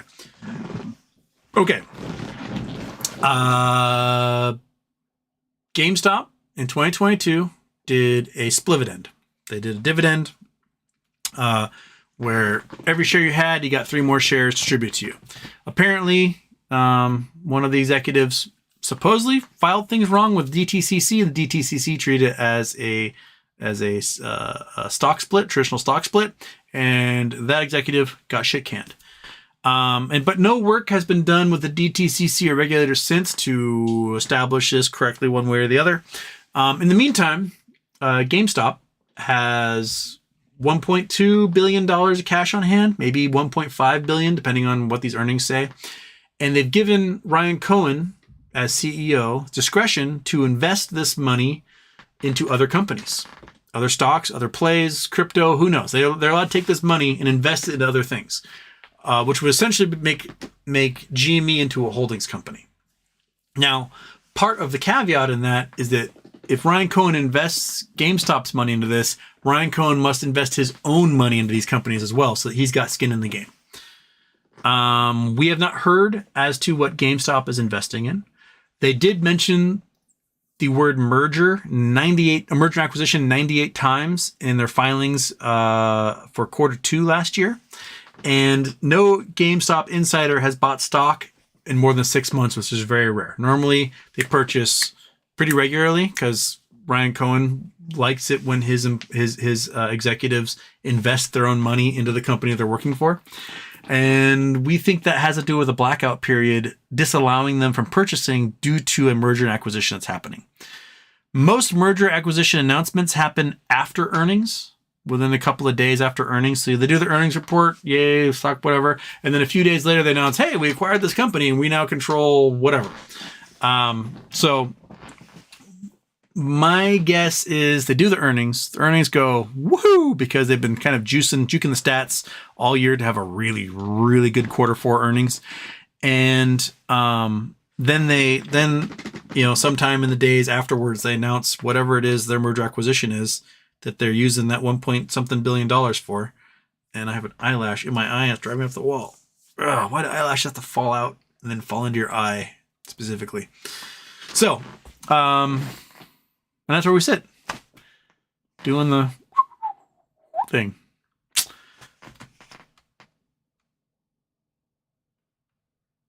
Turkish, she said, did 101 Nas get banned? I have no idea. If I didn't do it, but maybe one of the other mods on here got tired of them talking about $500 from, is it Rock Solid or something? I have no idea who Rock Solid is. So I don't know. I don't know if they got banned or not. I can look. Forza Production. Let's pretend I was able to buy 7 million shares of Acme and take it private.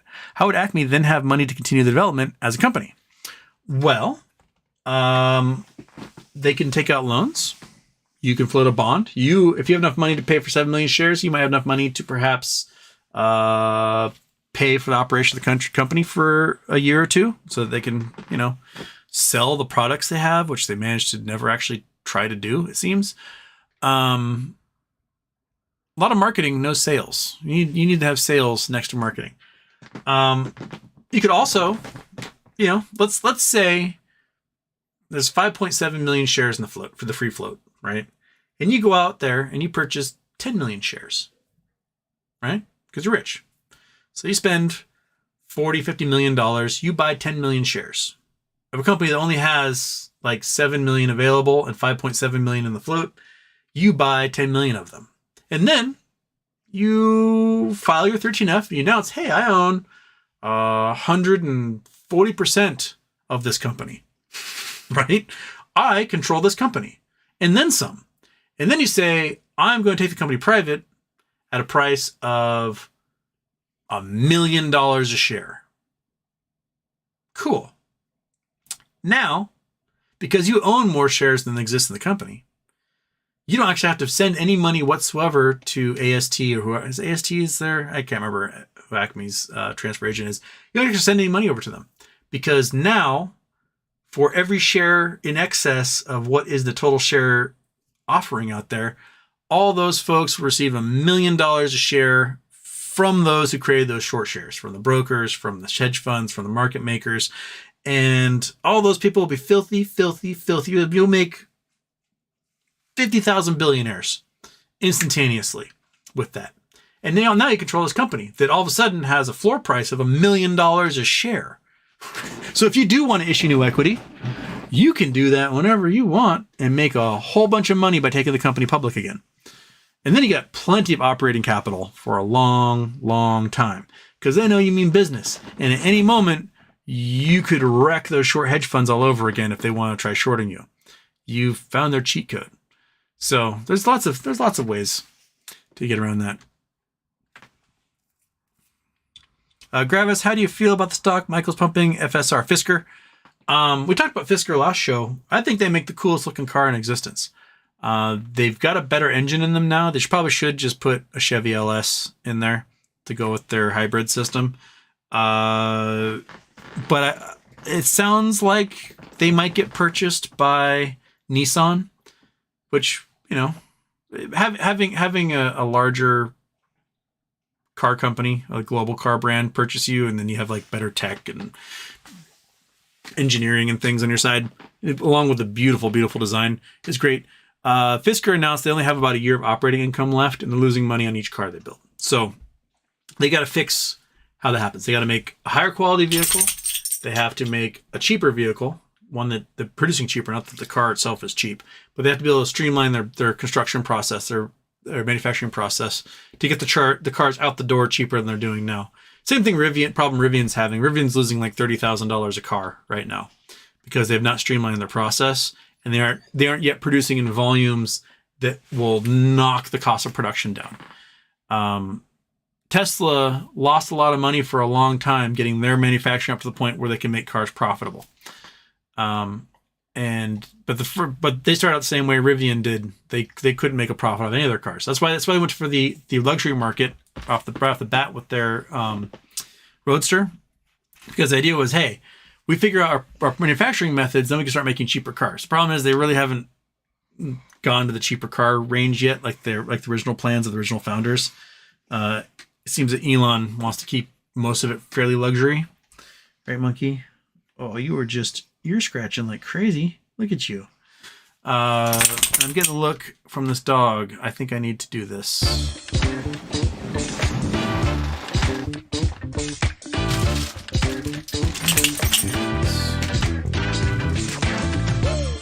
Bag open and ready. Not happening yet. Gotta wait. I know you're vibrating with anticipation. It's your favorite moment of the entire day. You know, for a long walk and you got to run around the park. It's still. Oh, gotta turn this off. Make sure to turn off the nuggie stare. Turn off the nuggie stare. Get the nuggie.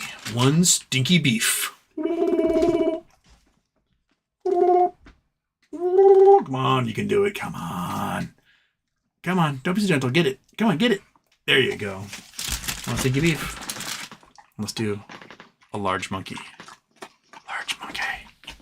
Get it. Oh, get in there, Jaws. All right. One large monkey. That piece, the one right there. There you go. All right, gotta put the stinky beef back up high. Boop. There we go. It's up there. Okay, I got a few minutes left. I don't think I'll be able to get to everyone's. I'm still like an hour behind in the chats. There's no way I'm getting to your chats today. So I'll try to get to what I can, but I can't get to them all. And then there's the chat reset, of course. Okay. Canadian dude, I paid 2 cents per contract, and that's Canadian. You're paying 2 cents Canadian.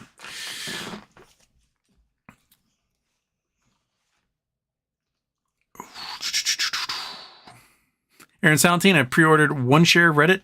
If it has 100% day tomorrow, I'm making $34, and I'm out. There you go. Nickel and dime 'em. Anna Ronda Houston, my daughter is doing D1 field hockey. Coach's clinic on Saturday. Any general collegiate sports tryout advice you can share?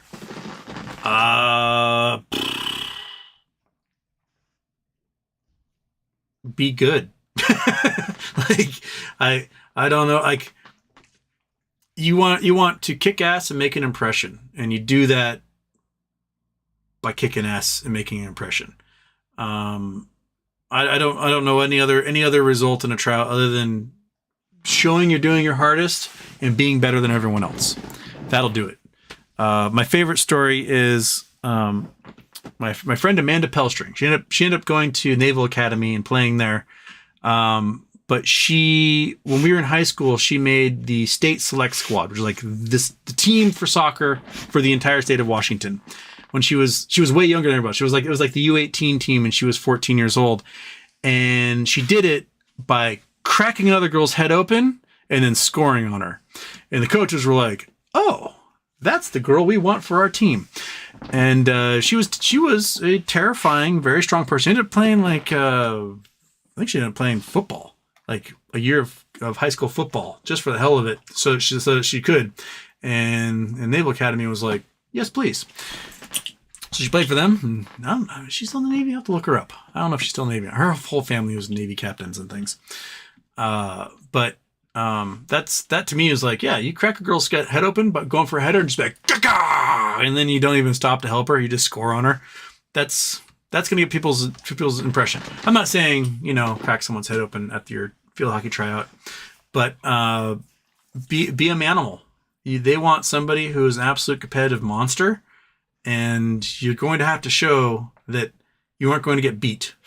That's the key, is that you're like, You go in there with confidence, and then you expand on that confidence. So, yeah. It's like, it's not bragging if you can back it up. Just back it up. Calm, cool, collected, and be a competitive monster. Social. Kozenik, is the 24-hour trading going to screw our options play price drop overnight?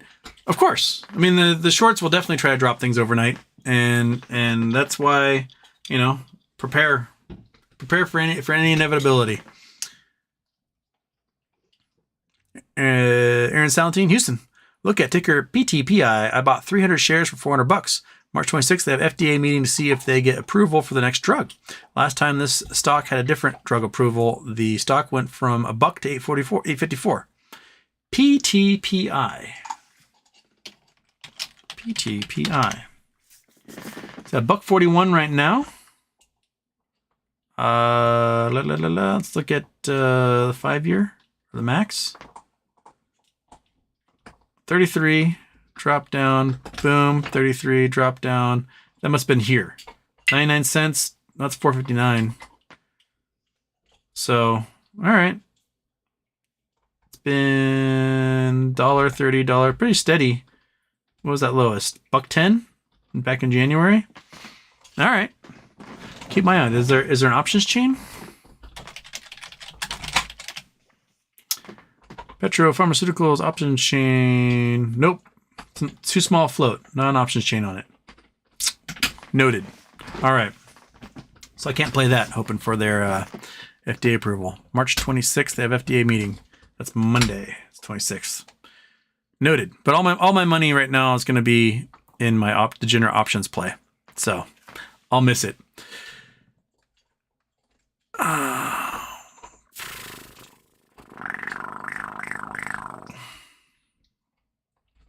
Donkey Donk Spanglish. Seriously. ChatGTP was speaking Spanglish to people.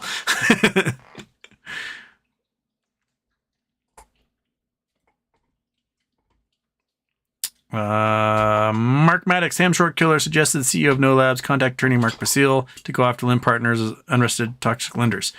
You can go after Mark Basile, but Mark Basile just left everybody in BBig in the lurch. Like, they paid him $100,000 retainer. He filed 2 things and then just walked away, took all the money. So Mark has lost any heart I have possible for him. He just scammed everybody in BBig out of $100,000 and is no longer helping them in their court case, which they appear to be winning without him. So I don't know what Mark's up to, but I don't have any affinity for him anymore. He seems to be just taking money from people and then not doing his job. So if you can take $100,000 from someone, do $100,000 of work. That's what I have to say. Don't just be like, file 2 things and then be like, I fire you and walk away. So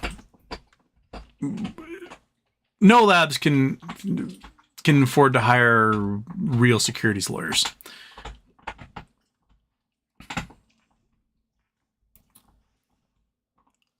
KCTV, how do you sell shares of expert hydrocarbons from people who have them on AST with T0 or something else? If you can't sell shares on AST of MMTLP, can you explain the selling process you're suggesting from dividend?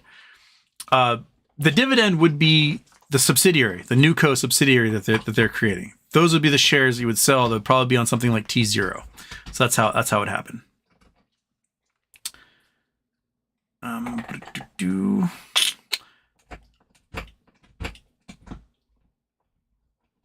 Nope. Greg Dubs, did I miss? Oh, I did. Sorry, Craig Dubs, I did miss yours. Houston, you talked about the Atlas case dismissal. We briefly talked about that. That was the case where the SEC got caught lying to the judge to give them a warrant to freeze their Atlas's assets. They told the judge that Atlas was a risk of putting all their money offshore, and that they did all these different crimes. And the judge, I'll sign that. And then found out later that the lawyers had lied to the judge and sought this unnecessarily. And so the judge threw the entire case out. That is, like, don't lie to the judge. Don't request ex parte hearing to feed him a bunch of bullshit that we found out later.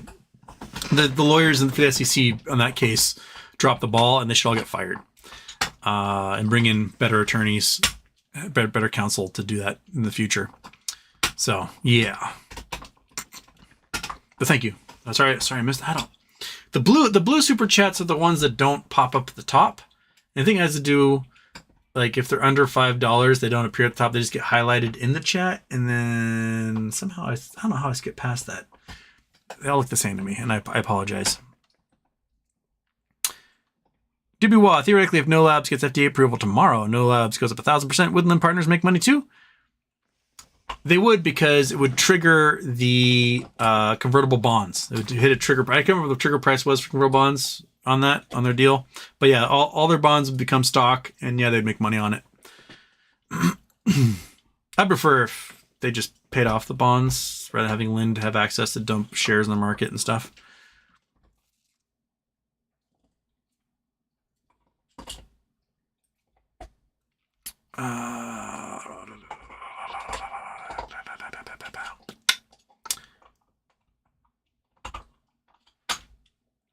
Prontal, can you explain the Pacific Ocean streams? I'm interested in learning why the parts of the missing Malaysian airline planes were found all around South Africa. Well, that's because that's the Indian Ocean.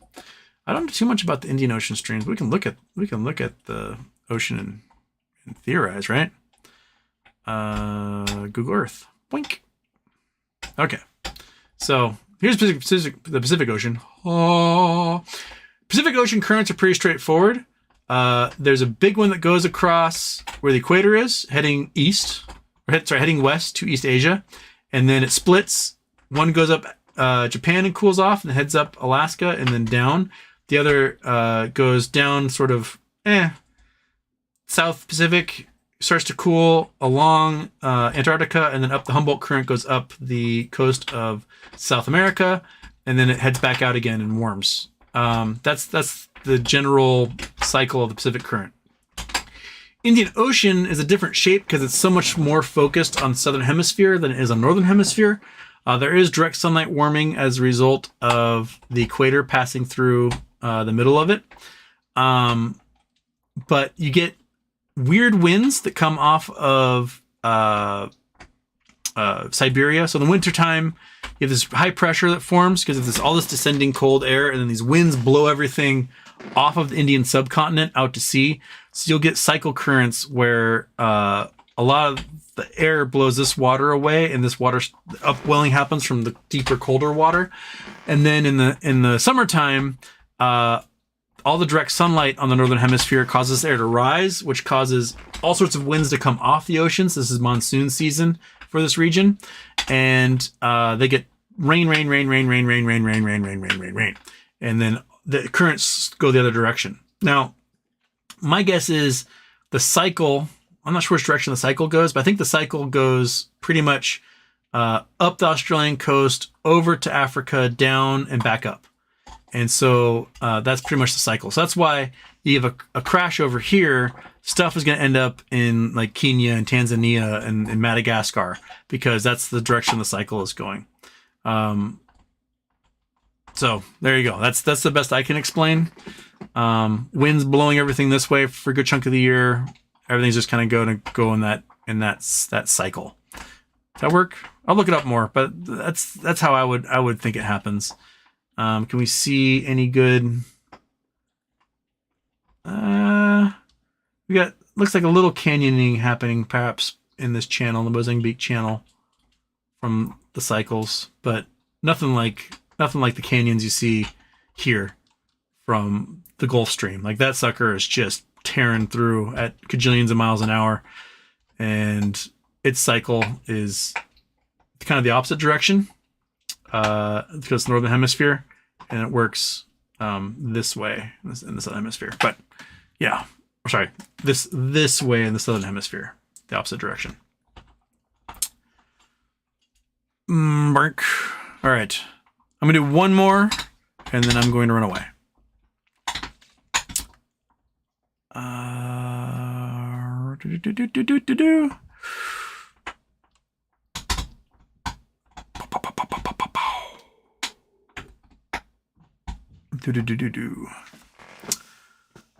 One more. Is it one more? One more good one.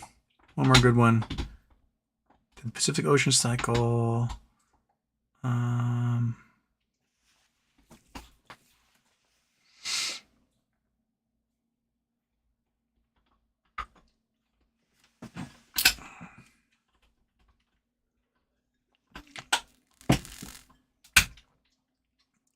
Ronnie Langford, longtime fan here. To what degree do you think Ryan Cohen is aware of the mass retail following he has? I think he is deeply aware of it. I think he's counting on it. I think he's looking to create a cult of personality in the way that Warren Buffett has created a cult of personality. In that if the people who invest in you make money, they will stick with you forever. And that's what Warren Buffett has cultivated over the last 60 years. Is 70 years, is he's created a cult of personality around trusting him with their money. And I think Ryan Cohen wants to do the same. So if Ryan Cohen builds up this trust from all these retail investors, these millions of retail investors who are like, you're the man, I'm sticking with you, and he fucks them over, that's it. GameStop is done. Any investment he ever wants to do is done. He can be a guy like Bill Ackman and have a pile of cash and make his own plays, but you're not going to get throngs of people behind you helping you make those plays. And I don't think Ryan Cohen wants to be a Bill Ackman because that guy sucks. What they want is they want this generation's Warren Buffett, and that's what he's going for. And I think he is definitely aware of the people. He might not be aware of this particular show. I joke all the time that he's watching my show. I don't think he's watching my show. He might not be aware of my particular show, but he is aware of the subreddits. He is aware of people on Twitter. They tag him all the time on Twitter, so of course he's aware. He's a very tech savvy dude. He just plays everything close to the chest. So he gives the nods and the winks to everybody. He knows that they're there, but he's not going to individually engage with you folks. He's not that type of person.